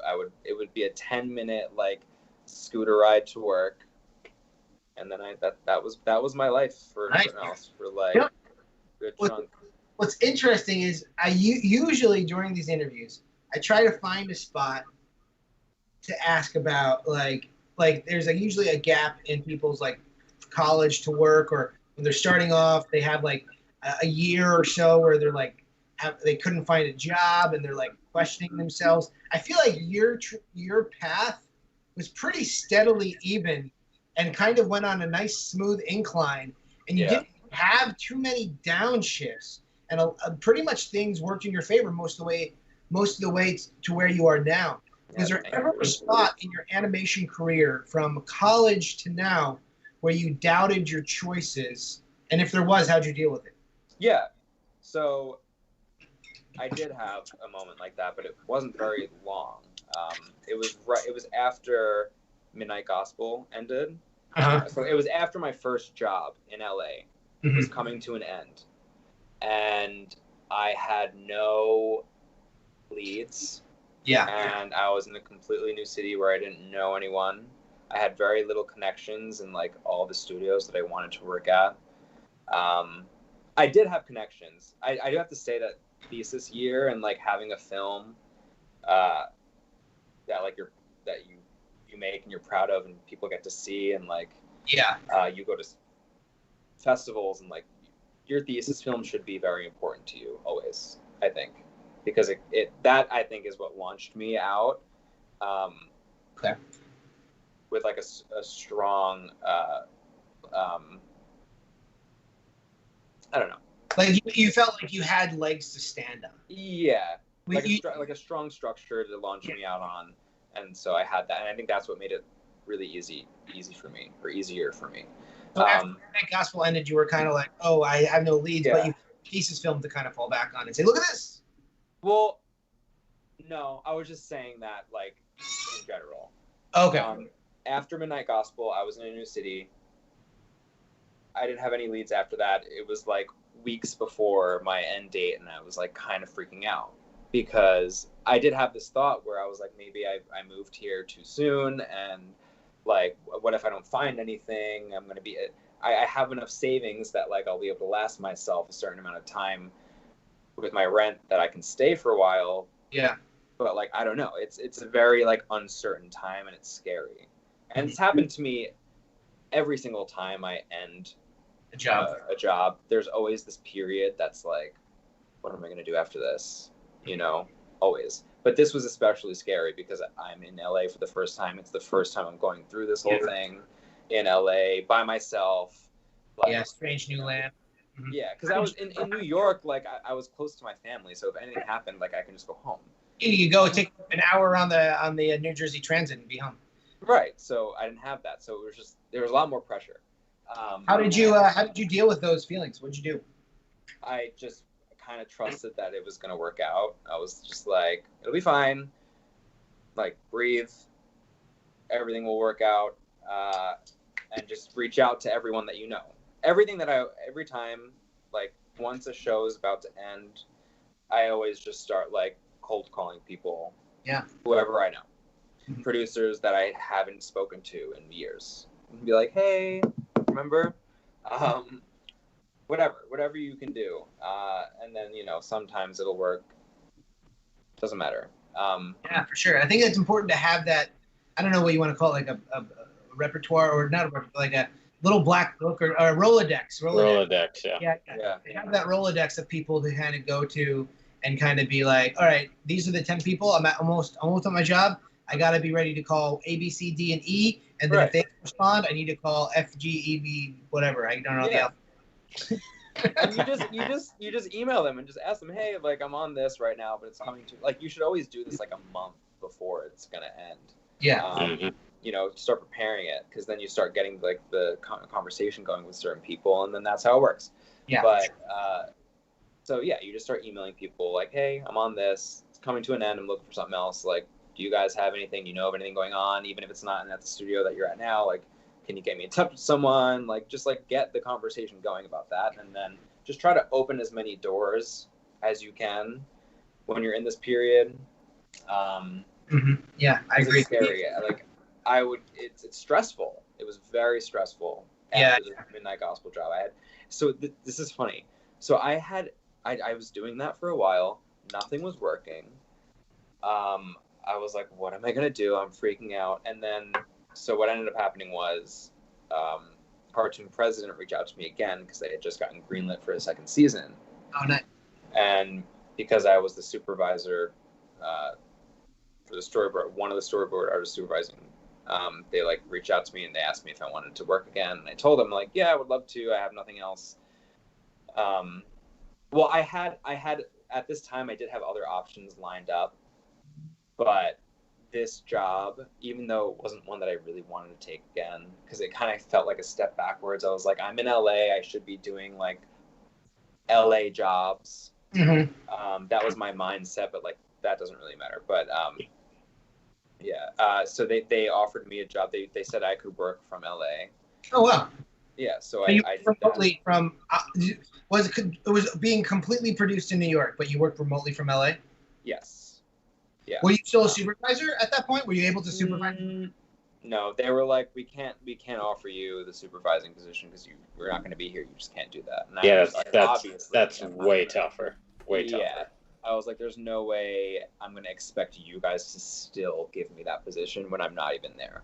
Mhm. So I was just happy that I had that job. I did have other opportunities, but you kind of have to like weigh the pros and the cons of each job. Some jobs like would sound really fun, but they're only for so long. Like they're not as long, and they might not lead to like another job. They might be right. finite, you know, like a small advertising job might be something that lasts for like 3 months and then it's over and there's nobody in that position that can get you another job in the place you want to be. Right. You know, something like that. I don't know. Yeah. But and at this point, I was doing animation at Midnight Gospel, and I know I want to get into storyboards more. So I took this job, and it was like a 4-month job working from home. So I was already working. It's funny. I was working from home, and I like hated it. I was like, this sucks. I don't like working from home. But when everyone else is doing it, I guess it's not so bad. But I worked from home for 4 months before all this quarantine stuff happened, and then after that job ended, I worked again at Titmouse from a connection I made working at Midnight Gospel, and then I got on to another Titmouse show. What show was it at Titmouse you worked after President? I can't say it. That's the one you can't released. Yeah, but that was a super fun one. I was an animator again. I've only animated at Titmouse. I've never storyboarded at Titmouse. Yeah, they know me as like an animator. I guess. Yeah, I was going to suggest that even when you went from Titmouse in New York to Cartoon President, like certain studios simply know you as like one thing. Because, like Cartoon Network, I'm an animator, but at Warner Bros, I was a board artist. So yeah. And I think that's because like the way jobs happen in this industry is like word of mouth. So like if a director knows you as an animator, they're gonna think of you as like, oh, this person will be good animating on this, you know. And that's what happened with me. Was like the animation director from Midnight Gospel even when we had the rap party for Midnight Gospel, he told me, he was like, I want you on this show when it happens at this time. And I was like, okay, great. So I kind of knew about that. That's pretty cool. So what popped to my head here, because I know you said you were doing animation and storyboarding, but you were a storyboard supervisor on Cartoon President in New York. So how did what was the transition like going from character animating to storyboard artist, and how were you able to do that jump? Did it take a lot of effort on your part, or was it something that was relatively smooth? It was pretty smooth, I think, because I think storyboarding on Cartoon President, it was not that it was easy, but a lot of it was already thought out for you, because it's like that sort of show, that sitcom sort of show. Right. It doesn't have like, it takes a lot of the decision making out of it for you. It's like, this scene happens in this room, and then so it's only one angle, and so all you gotta do is listen. Put the camera on the person talking. That's generally what you got to do. Yeah. So, I mean, flat wide shot, punching for the jokes. Mm-hmm. Yeah. But it was still fun. Like there were still moments in that show where like we had to think outside of those standard, rules and everything, and it made it exciting and fun. Did you need a different type of reel or portfolio to get that job, or did they look at the animation you did and give you that job? So I think what happened, the reason why I got that storyboarding, I tested for that. I tested for that job, and I was working on that test while I was working at Titmouse. Okay. And one of the producers from that show saw my thesis film and knew of me through that, and then that's how he got into it. Yeah. Yeah. After this interview, I'm gonna watch Shmoglog, and then I'll send you all the links. Yeah, please send the links in Skype, because I want to see both of these. I want to watch them back to back and then pick which one I like better. I can at least promise you, Fishy is really pretty. Nice. Yeah, Nick worked on that. No Shmoglog. So that's pretty cool. So you had a pretty solid path all the way through. So you went Cartoon President, you working remotely, Titmouse, and then another job at Titmouse, and then now you're at Nickelodeon, right? Yeah. Was that just one after the other? So Titmouse, Nick, is that what happened? So in LA, it was Titmouse, Cartoon President, Titmouse again, and then quarantine happened, and now Nick. And now Nick. So, Cool. How'd So you get the Nickelodeon gig? So the Nickelodeon gig I got because it all circles back. The storyboard director of the show that I'm on now, I worked with at Titmouse from the very start, from my internship, my first PA job, who was Mike Carlo, and so he knew me. He knows who I am. Like, Mm-hmm. he trusts me because he's seen my work ethic and everything. So he reached out to me randomly when I was living in LA. Like, I wasn't even looking for work or anything. He texts me. He's just like, "Hey, what are you doing in this time frame? I'm on a project and I want you on it." And he was like, "Do you want to board? Do you want to animate? What do you want to do?" And I told him. And so that was like months before the production started. And then later on, I got an email. He texted me. He was like, "Someone's going to reach out to you soon about this job." Awesome. And then I got the email. So you want to do you want to stick to boards now? Is that your thing, or do you want to venture back to character animation again? I want to stick to boards for the time being because I feel like it's still not in my comfort zone. Like, it's definitely something that I could get better at. Like, right now, the level of my boards for me, like, I just feel like they could be better, and that's an area for me where I can learn a lot more. Whereas character animation, I'm like very comfortable in. I mean, you can always improve everywhere, but like, Sure, yeah. I got to a point. The Titmouse job before this job, it was a feature and it's character animation, and so they wanted like feature level work, and so I was like, that was a lot of fun. And that was great, and the characters were amazing, and I had such a blast. But towards the end of it, I was like, I need to do something else. Like, I gotta do something, especially after doing it in quarantine for so long. Like, that sort of work sometimes is like very mind numbing. Like, working on like seconds for weeks, and like, and doing it alone in your house, like, it's the social interaction, just like, especially in animating, because like people don't understand, when you're animating, you're just given the scene and you do it. You don't have to coordinate with a partner. You don't really have to talk to a director much. And that really bothered me. And that's something that I sort of am like, in my mind, in my career, it's like what I need, I think, is like more social interaction, like more talking to people, more like not just staring at a screen and working on I love working on my art and doing all that, and like, that's all great and it's very satisfying, but there's a part of me that's like, if I do this for too long, it's like not going to be healthy.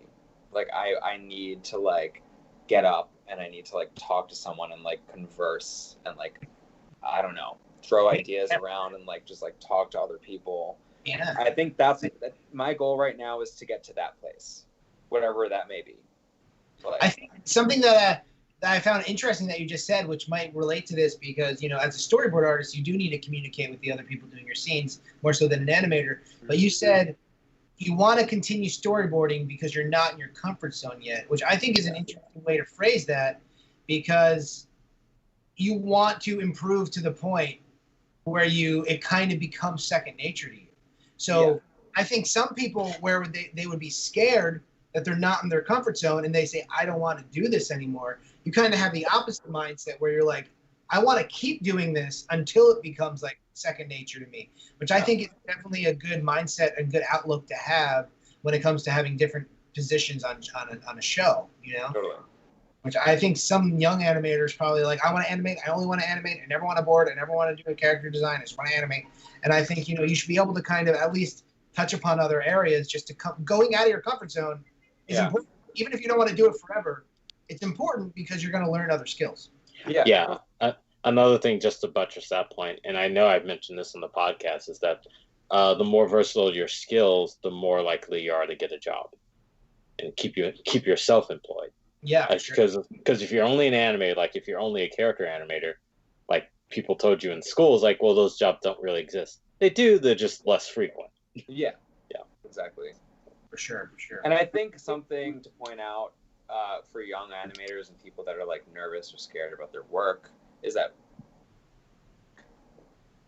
like people want to help you when you're in this industry. Once you're in it, like it's okay to get nervous and to feel I don't know, just be a little scared. But like people like want you to do well in this industry, especially when you're there, because when you do well, it helps everyone. Yeah. So, you know, just think about it like that. Like, you know, you're coming into a place where like people want you to succeed, because then it just makes it easier for everyone. This is very that they're there to like help you. Yeah, this industry is very collaborative first and foremost, but it's also team. It's not like, oh, I got to be the greatest person ever and kick the guy down next to me. I'm like, there are people who are like that. They're assholes, and they're probably not going to be hired more often than not. Yeah. You definitely find, like, I know you're relatively new to the industry. I'm sure you're finding this, you know, already, but there's definitely people like that, you know, kind of look at themselves in certain ways where they think they're better than everybody, but that's very far and few in between. I found in the animation industry, so many people are just grounded and down to earth, you know, because this is, like Brian said, such a collaborative industry. So if you're not good at working with other people, or, I mean, you can be socially inept to an extent, and you can be kind of, you know. Yeah, it has nothing to do with shyness at all. Yeah, no. But if you're an asshole, you're not gonna be hired. You're not gonna be rehired. People aren't gonna recommend you. Like, you know, there's definitely a certain amount of being able to work well, play well with others that comes into this industry for sure. Maybe less so now because of quarantine. Honestly, it's kind of changed a little bit, but I still think that applies a lot, you know? Yeah. Speaking of quarantine, actually, I know we're kind of getting to that point where we're at the job you're at now, but I did want to talk about quarantine because you said you were working from home on your job for Cartoon President, and then you worked at Titmouse for the feature, and then quarantine happened, and now you're Nickelodeon quarantine, right? So what was it like? You said you did not like working from home on CBS, but now you're kind of a little more used to it because everyone's doing it. How do you find being a storyboard artist works in this quarantine lifestyle? It works fine. What was I gonna say? Is it harder than working in-house or easier? Well, no, I don't think so. The main difference is just the meetings are all like Zoom meetings, and then you just go back and you work. So it's not so different. It's just making sure that you're comfortable in your setting. The social interaction thing for me is the biggest difference. Yeah. I miss, like, that's the one thing. Like, I love like getting up and going out and like being at a place separate from my home, because then I get like a routine in. You know, I go to the gym, then I go to work, whatever, and then people are there and you can talk, you go to lunch, you go with people and you make friends. Like, I feel like I'm so grateful to have this job at Nickelodeon. It is a dream of mine to work at Nickelodeon, and it kills me that I can't go to that studio. Like, it kills me. You haven't even been there yet, right? I mean, I've been there. I've had, but not while working. Tours, and like I visited people there. But that's interesting. It came full circle. Nickelodeon was your childhood dream as a kid, and now but you can't go in.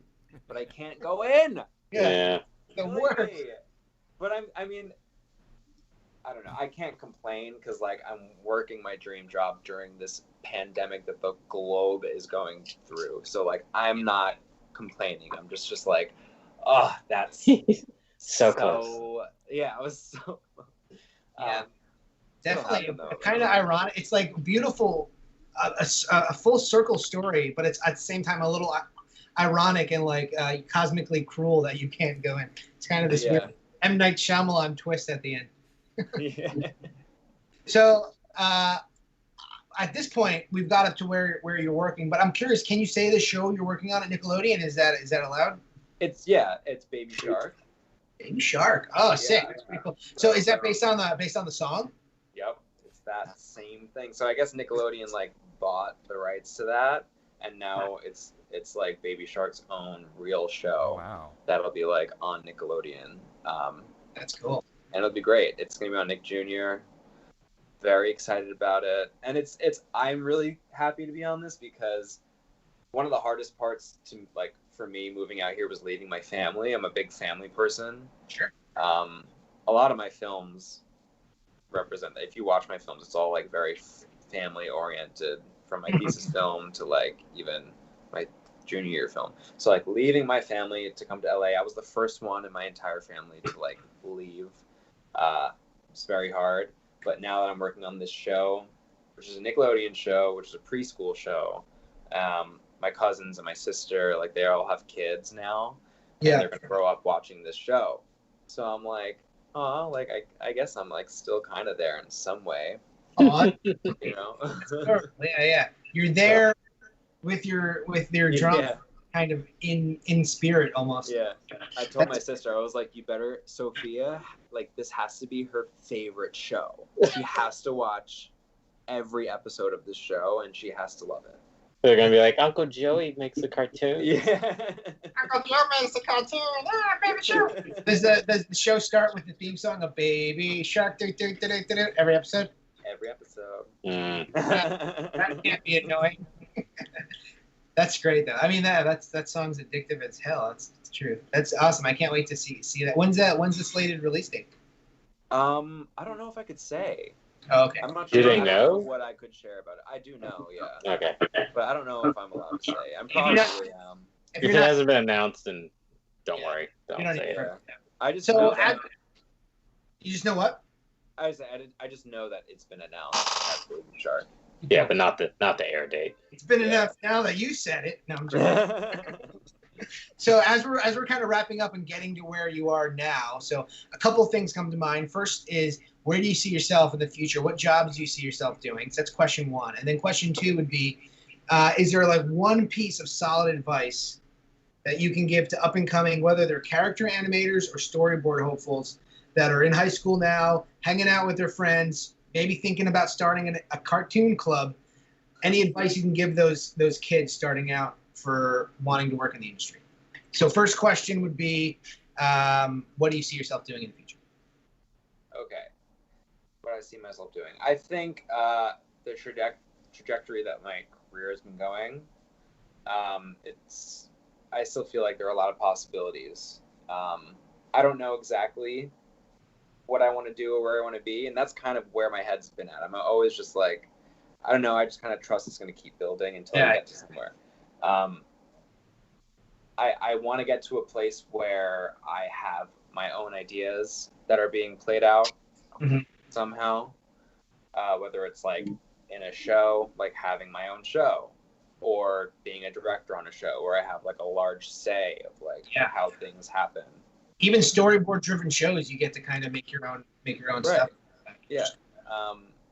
So that's what I think. That's what, and I want to be in a position where I, like I just said, where I get to like walk around and like talk to people, and have relationships with people, and like have conversations, rather than just like sitting all day and working like, you know, hours every day and like not speaking to anyone.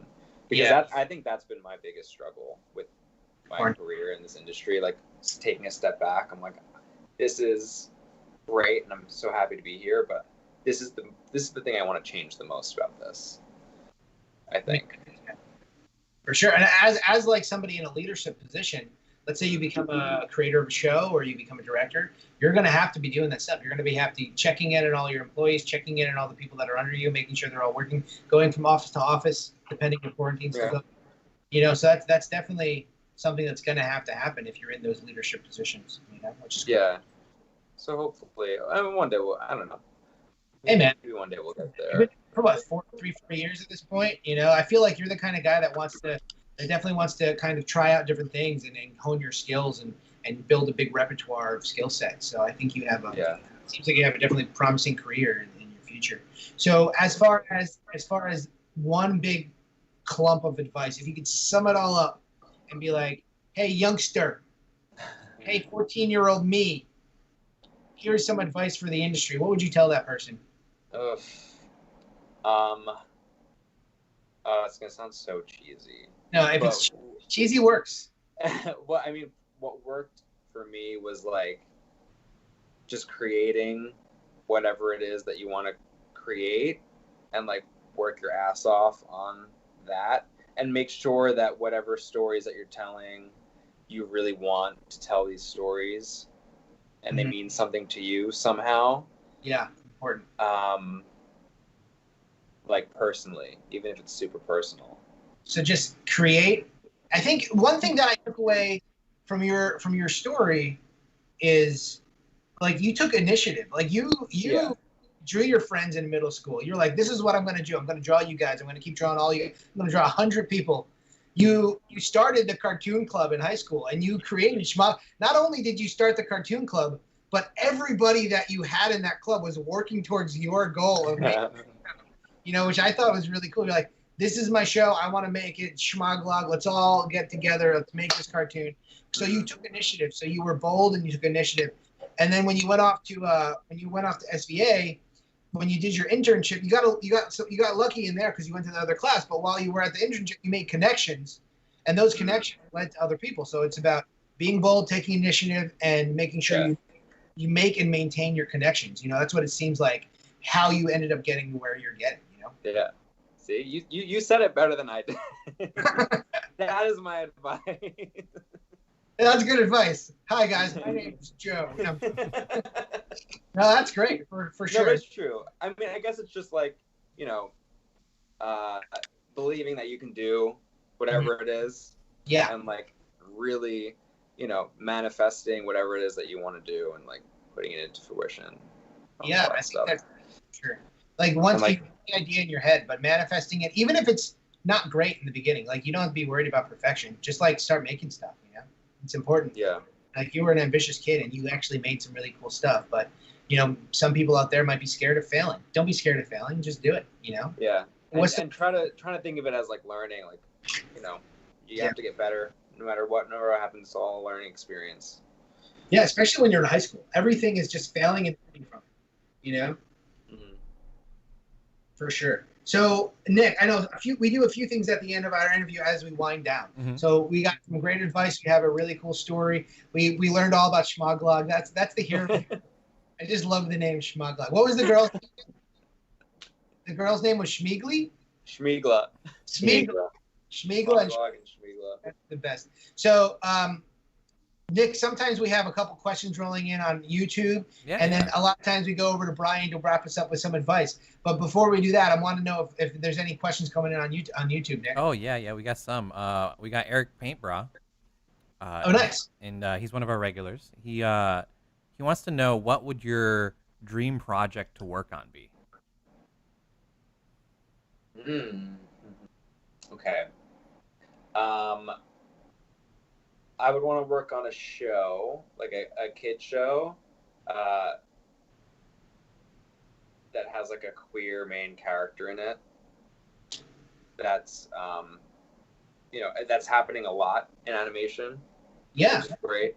But one of my big things that I want to do, like the imprint that I want to make is, to have it be like so normal in cartoons for kids that are so young that when they watch it and they grow up, like it won't even be questioned.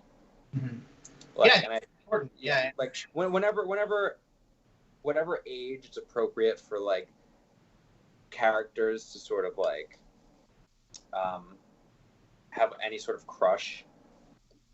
Usually they usually put that around like 9 to 10. Yeah, 8, 9, 10. Yeah, 8, 9, 10. Because I pitched for like preschool and they're like no romantic stuff for anyone at all. Okay. Yeah. Okay. Well then, a show that has that sort of storyline, which exists, right?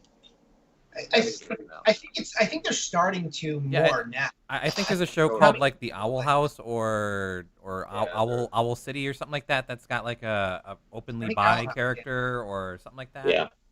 Yeah, there's a ton of new shows that are not stressing heteronormativity, which is exactly. It's like, if we're like, oh, the little boy likes the little girl likes the little boy. It's like, why can't the little girl like the little girl and the little boy like the little boy? That should just be like the standard of the show. Right. So where it shouldn't be like you said, it should feel normal, right? It should feel like something that's like integrated into what it is. There shouldn't. It should be celebrated, but at the same time, it shouldn't feel like something like you're making a gigantic deal out of it. Yeah, right? yeah. It no longer thankfully, no longer needs to be the after school special. Yeah, Exactly. yeah, that's cool. That's a really admirable goal. I hope you get. I feel like that's definitely going to happen for you soon enough. Great. Do you have any other questions? Oh yeah, we got a few more. Do you have anything that you look at as inspiration while storyboarding? Again, from Eric Paintbra. Yeah. There are like when we're usually thinking about how to put like a sequence together as a team. How it works now is like we all talk about it through like whatever app we're using. Like right now we're using Teams. It could be like Google Chat or whatever. And our director would send us stuff to look at, references, films. So whatever he says. Do you have anything in particular that, like, let's say your director doesn't send you something, but like artist that you really like, or just something that inspires you when you're storyboarding? Like other shows or movie references or whatever. Oh. Do you work in silence? What? Do you work in silence? Do I work in silence? I mean, honestly, I usually do work in silence. Oh, you're doing the Richard Williams method. Yes, you can't have anything playing or else it's bullshit. With their heads, nice. Good man. I mean, there are certain things that I do when I'm working. If I'm animating something, if I'm like keying out something like an animation, or if I'm trying to figure out like a shot, I can't have anything playing. I can't be watching something. I can maybe have background music that like doesn't have lyrics in it. Mm-hmm. But that makes sense, yeah. Because I don't know, I just can't multitask like that. Like it'll mess me up. Like it's not because I think like I'm so cool that I have to put all my attention into the art. It's because it would actually make me slower if there's something distracting me. Mm-hmm. Got to be in the zone. Yeah. I can edit and listen to music, but I can't listen to music with lyrics, because if I'm editing for audio, it like throws me off if there's like two people talking over each other. Yeah. Oh yeah, it's impossible, man. How would you be able to edit with it? That sounds too challenging. There's some people gotta have that noise. Yeah, some people like listen to podcasts while they edit, or even do like character animation. It's difficult. That's difficult. Yeah. For sure. I mean, I guess if you do it enough, it kind of becomes commonplace. But that sounds. I mean, I can understand like a background designer or like a character designer doing that, but like if you're doing anything that involves other audio, that sounds challenging. Yeah, I mean, like no one's like, we were joking about Richard Williams because he has a very particular way that he thinks animation should be done. But like, there's no one's going to criticize you, even if you're like watching movies while you're working. The only thing, as we talked about, people care about, get your work done on time. That's it. Pretty much. Cool. What other questions we got, Nick? We got a question from L Cartoons, previous guest who's been watching this whole time. What is the best advice you've ever gotten? My best advice I ever gotten was when Lauren told me to there's so much good advice from Lauren. I don't know if you can pick. Oh, best advice I've gotten. That's hard. Definitely. I don't know. Well, anything that stuck with you, even if it's not the best. Mm-hmm. What's the most memorable advice you've had? Yeah. The best way to put it. What was the worst advice? No, I'm joking. No, that's fine. Let's get that one too. I guess a good one. I used to listen a lot to Chris Wimberly's podcast. Oh, I know Chris. Network. Yeah. Chris and I work together. Yeah, he's great. And he would always stress to like reach out to people always, and I think that's something that really helped me. Yeah, it's important.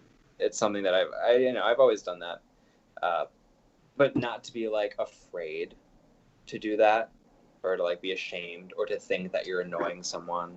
Yeah, like you're not annoying someone. Like just do it. Just like reach out to people. Yeah, whether as it's on Instagram, whether it's through email or like whatever platform you want to use. I think that's really good advice, and like he would always say that. And because he said that, I've reached out to him, and like I met up with him through listening to his own advice. So like it gets you places. Yeah, definitely. As long as you do it in a tactful way, like as long as you're not a jerk. Right. If they're not answering and you keep being like, then no. Yeah, I agree.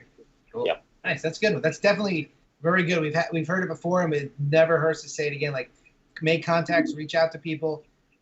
Don't be afraid to reach out to anybody else in the industry that's doing something you want to do, because everybody wants to help you out. People want to help. Yeah. Any other cues, Nick? We don't have any more questions, but we got a comment giving a shout out to Joe, saying she's got one of your high school drawings that you did of her.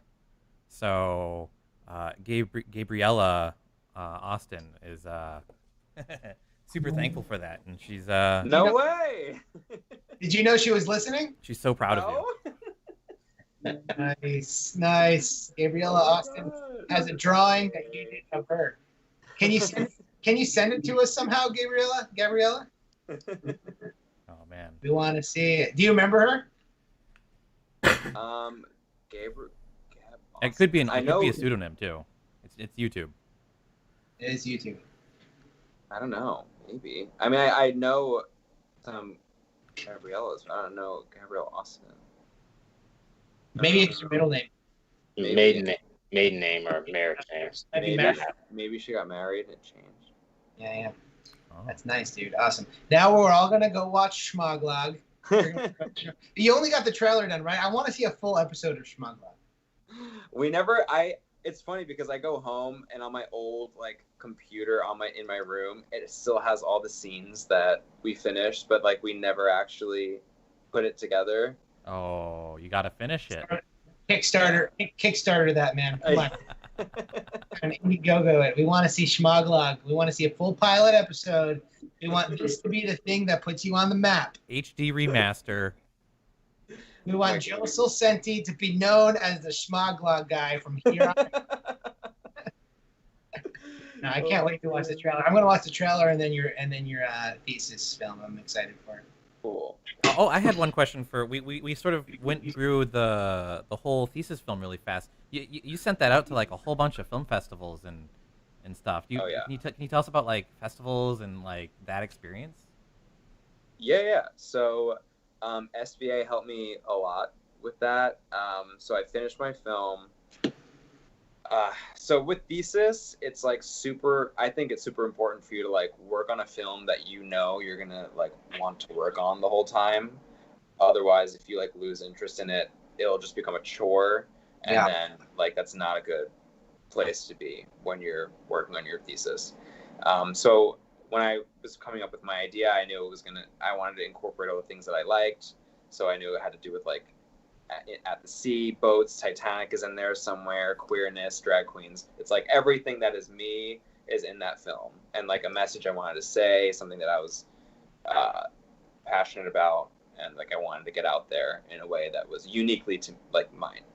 So like make sure you think about all those things. But so I finished my film. SVA has this thing called the Dusty Awards, which they don't do anymore, which is so sad. They don't do it anymore. But they used to hold a film festival where they would screen all of the thesis films, and they would have awards, and like people from the industry would show up. And it was great. It was like your first ever film festival experience. Yeah. And my film won the award for best character animation and production design. Nice. Which is really cool. And I had to go up and like make a speech, and I was like, I don't want to make a speech. Well, you're like 20, 21 at the time. So I went up there once and I said the stuff that I like thought I had to say, and then they asked me to come up again, and I was like, what? I was like, are you kidding? You're preparing for your Oscar, man. Did they play up the music, the award song music as you walk up? And it was so much. I think the second time I went up, I was just like, thanks, and then I like went down. Yeah. But so after that, the film festival circuit thing, like I had no idea what I was doing. I'd never done it before. So I had a lot of help with SVA. They really wanted to push the film out to a lot of festivals because it's good press for the film. I mean, for the school. So like they helped me a lot. It costs a lot of money to submit your film to festivals. It's like usually like $20 to $40 just to submit your film without even knowing if it's gonna make it in. Yeah. So I guess SVA kind of favored a batch of films that like they helped push out to film festivals. So they sent it to a bunch of festivals, and it made it into like 30 or 40 film festivals, which was amazing because that was the best like time. Was I didn't even know there was that many film festivals going on. 40 I know. I mean, globally too. Yeah, globally. Like this film went everywhere. It was around the world, and I didn't know. I thought it was just the film. Like I thought this was just a project for me to like get a job, you know. But your thesis film could be it's a film. This is your opportunity. This is the crazy thing about thesis film is that it's the one chance that you're going to have to dedicate all of your time to making a film and like not have any other your one main responsibility is to make a film, and you need to think of that as a once in a lifetime chance, and you have to take advantage of that. So if you are in the position where you're at a school and you're making a thesis film, that has to be your number one priority, because you're never going to have that opportunity again. Especially when you start working, and if you're not independently wealthy, where you can't just like take a year off and work on your own film, you're absolutely right. Exactly. Yeah. So take that year, and nothing else matters but your film. Your social life doesn't matter. Family doesn't matter. Your food, your health doesn't matter. No, I'm kidding. Oh, no. But like, to finish my thesis, I lived off Pringles. Right. I remember I was going to there was a Dunkin' Donuts around the block. We went to Dunkin' Donuts at like 5 a.m. to get like I don't see you in a Dunkin' shots. Donuts like ever. Like I can't even imagine you in one. Oh my god. Like, and then I would eat like McDonald's like for breakfast at like 3 a.m. It was horrible. I'm still recovering from my health from my thesis film. That's interesting. That's like advice that I feel like some people might be like, no, you got to worry about your health. But this is such a rare opportunity that you're a film that you get to make whatever the fuck you want to make, and people pay for it. Like that's like never gonna happen again. You're in college, you're paying for it. Yeah, right. You're definitely paying for it for sure. Well, yeah, you're paying for it as you're in college. But I mean, you have all the resources in front of you to make it. Like when you leave college, you're not going to have all those things immediately at your disposal. You know? Yeah, because like unfortunately, this is the case in this country, but in other countries in Europe, Canada, and parts of like the Middle East and elsewhere, you can find grants and foundations that will like produce a film, an idea for a film you have. That will take some legwork, that takes some contacts, but it's possible to say, hey, give me, I don't know, 40, 50 grand, 80 grand, and I'll do a film, and they'll have their names attached to it. You can do short films that way. Yeah. If you want to do that circuit outside of the studio system. But that's not what we're talking That's about. not America. Yeah, unfortunately there's not a lot of that going on in the States.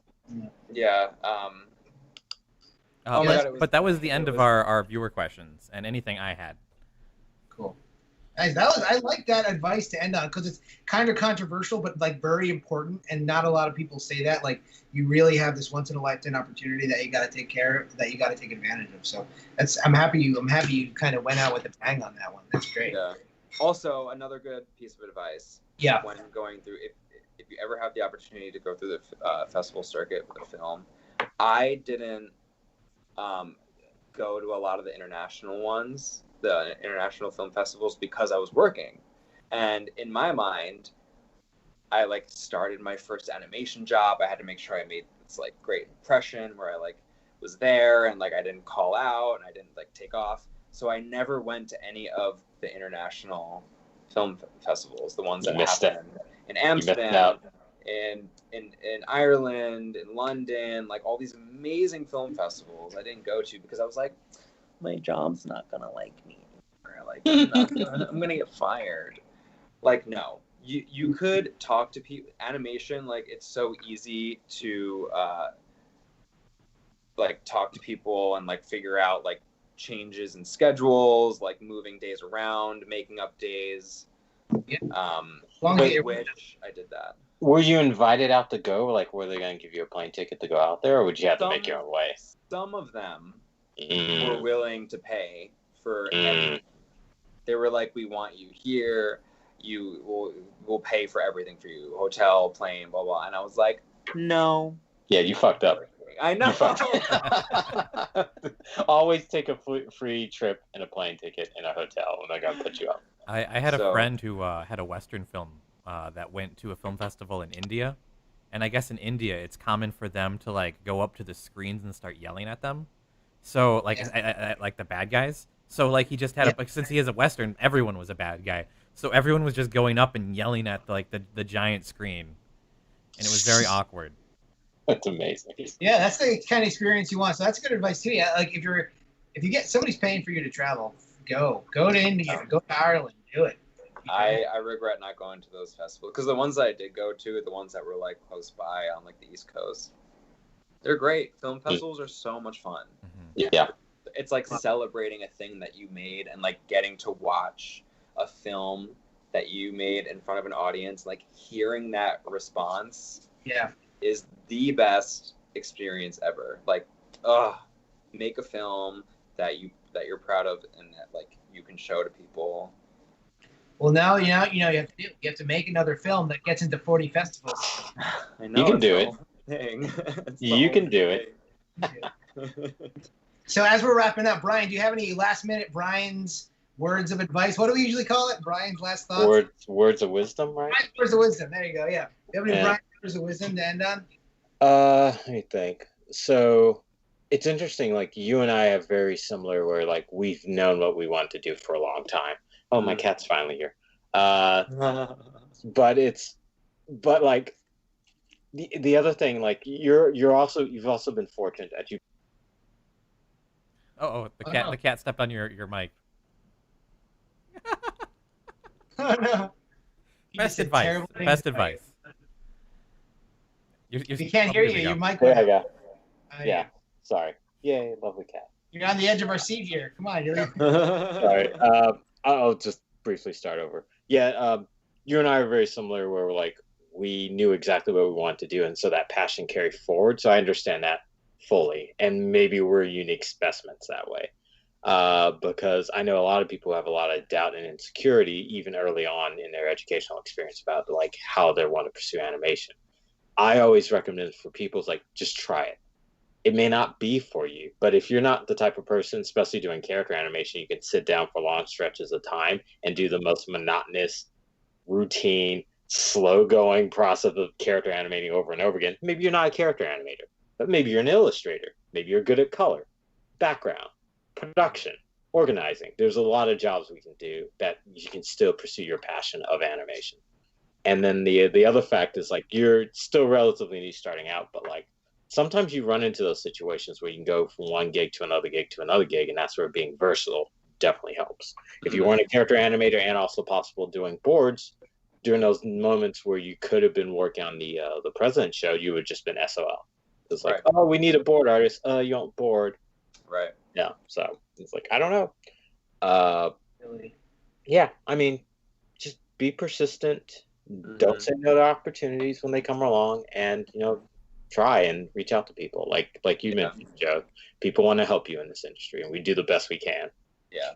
For sure, man. For sure. And make sure a big priority when you're in school, like finishing things on time, whether it's assignments, whether it's a film, even if it's not an important film, like a junior year film, when it's not like so mandatory to finish it. Yeah. Because what I learned about my junior year film was that there are so many other steps after you're just done animating it and cleaning up the animation that you have to do to get it done. and that helped me make my thesis film finished. That's how I knew how to like reach out to you, Nick, to like, you know, get it composited in time, and like reach out to people who do sound and who do music that I don't know how to do any of that. I did all that the last week of my thesis. Like that's terrible. Yeah, I know. It's the worst. Yeah. Like just finish things. Like even if it's not your best work, like get it done. Wait, give me 1 second. Sorry, 1 second. Yeah, it's true, because like even the best thing you can do in your educational experience, this is like when you're in school, they'll assign you projects, but you don't necessarily have to do the projects the way they want you to. You should make the projects interesting for you. Mm-hmm. Like I had to do that frequently, where like I'd be in a media studies course, and like most of media studies, so you're doing like film, and maybe you're doing like art and like actual like museum gallery art. But then I'm like, but I like cartoons, so I did my media study on cartoons I like.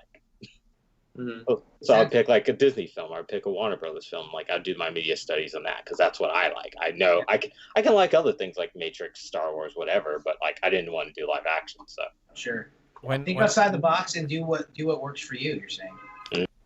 When I was in college, Brian, in my media studies class, we had a group of people who proceeded to give a presentation on global warming, because they didn't understand that it was a media studies class, and we were supposed to be reviewing a specific film, and this was 5 people. They could have spun that into what was that Al Gore movie that came out around? They could have. Inconvenient Truth. Yeah, or the sequel. Yeah, they could have easily like, oh yeah, we were actually talking about Inconvenient Truth. So here's a bunch of lists about why we're fucked on the planet. Well, we're all fucked. Yeah, yeah, just to remind everybody, I know we had a fun interview for the last 2 hours, but we're all fucked. 2020. Cool. So, do we have anything else we want to say before we wrap up here, Joe? Do you have any other last words you want to chime in here before we bow out? Any shout outs? I don't know. Where can people follow you? So my Instagram is Sulsenti1205. It's not like a purely art Instagram. It's like just everything that I do. But I do want to make an art Instagram with just my art. Yeah, you definitely should. Yeah, I noticed art Instagrams that don't have all art and nothing else have like way less followers than like if it's just all art and nothing else, which is, it's like an algorithmic thing, you know? Yeah. So. Yeah, you definitely should make an art Instagram so people can be all, you know, it should be all Shmoglog.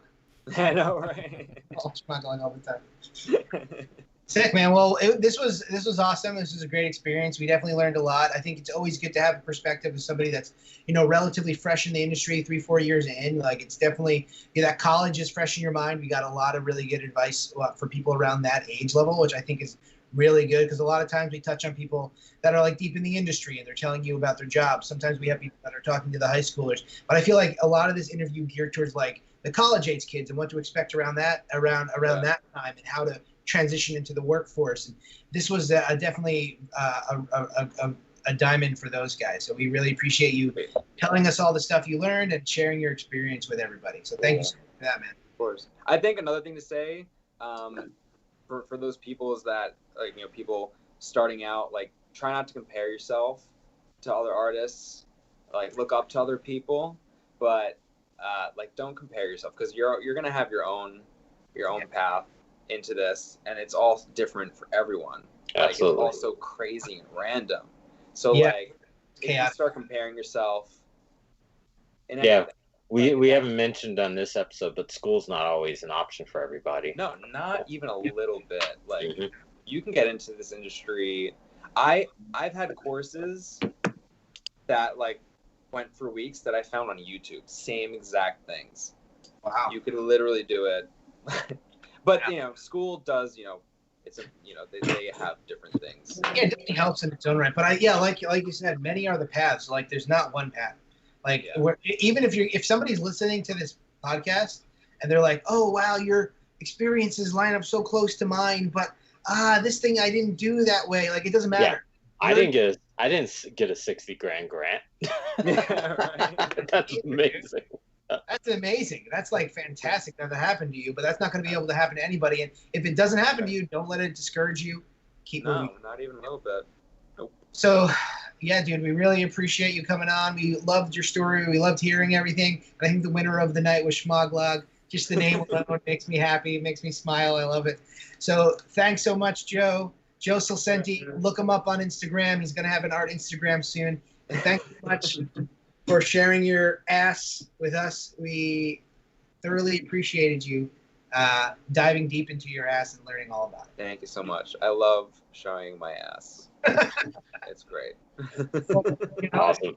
Thanks, Joe. Years when you have more ass to share, come on and we'll hear Joe's ass part 2.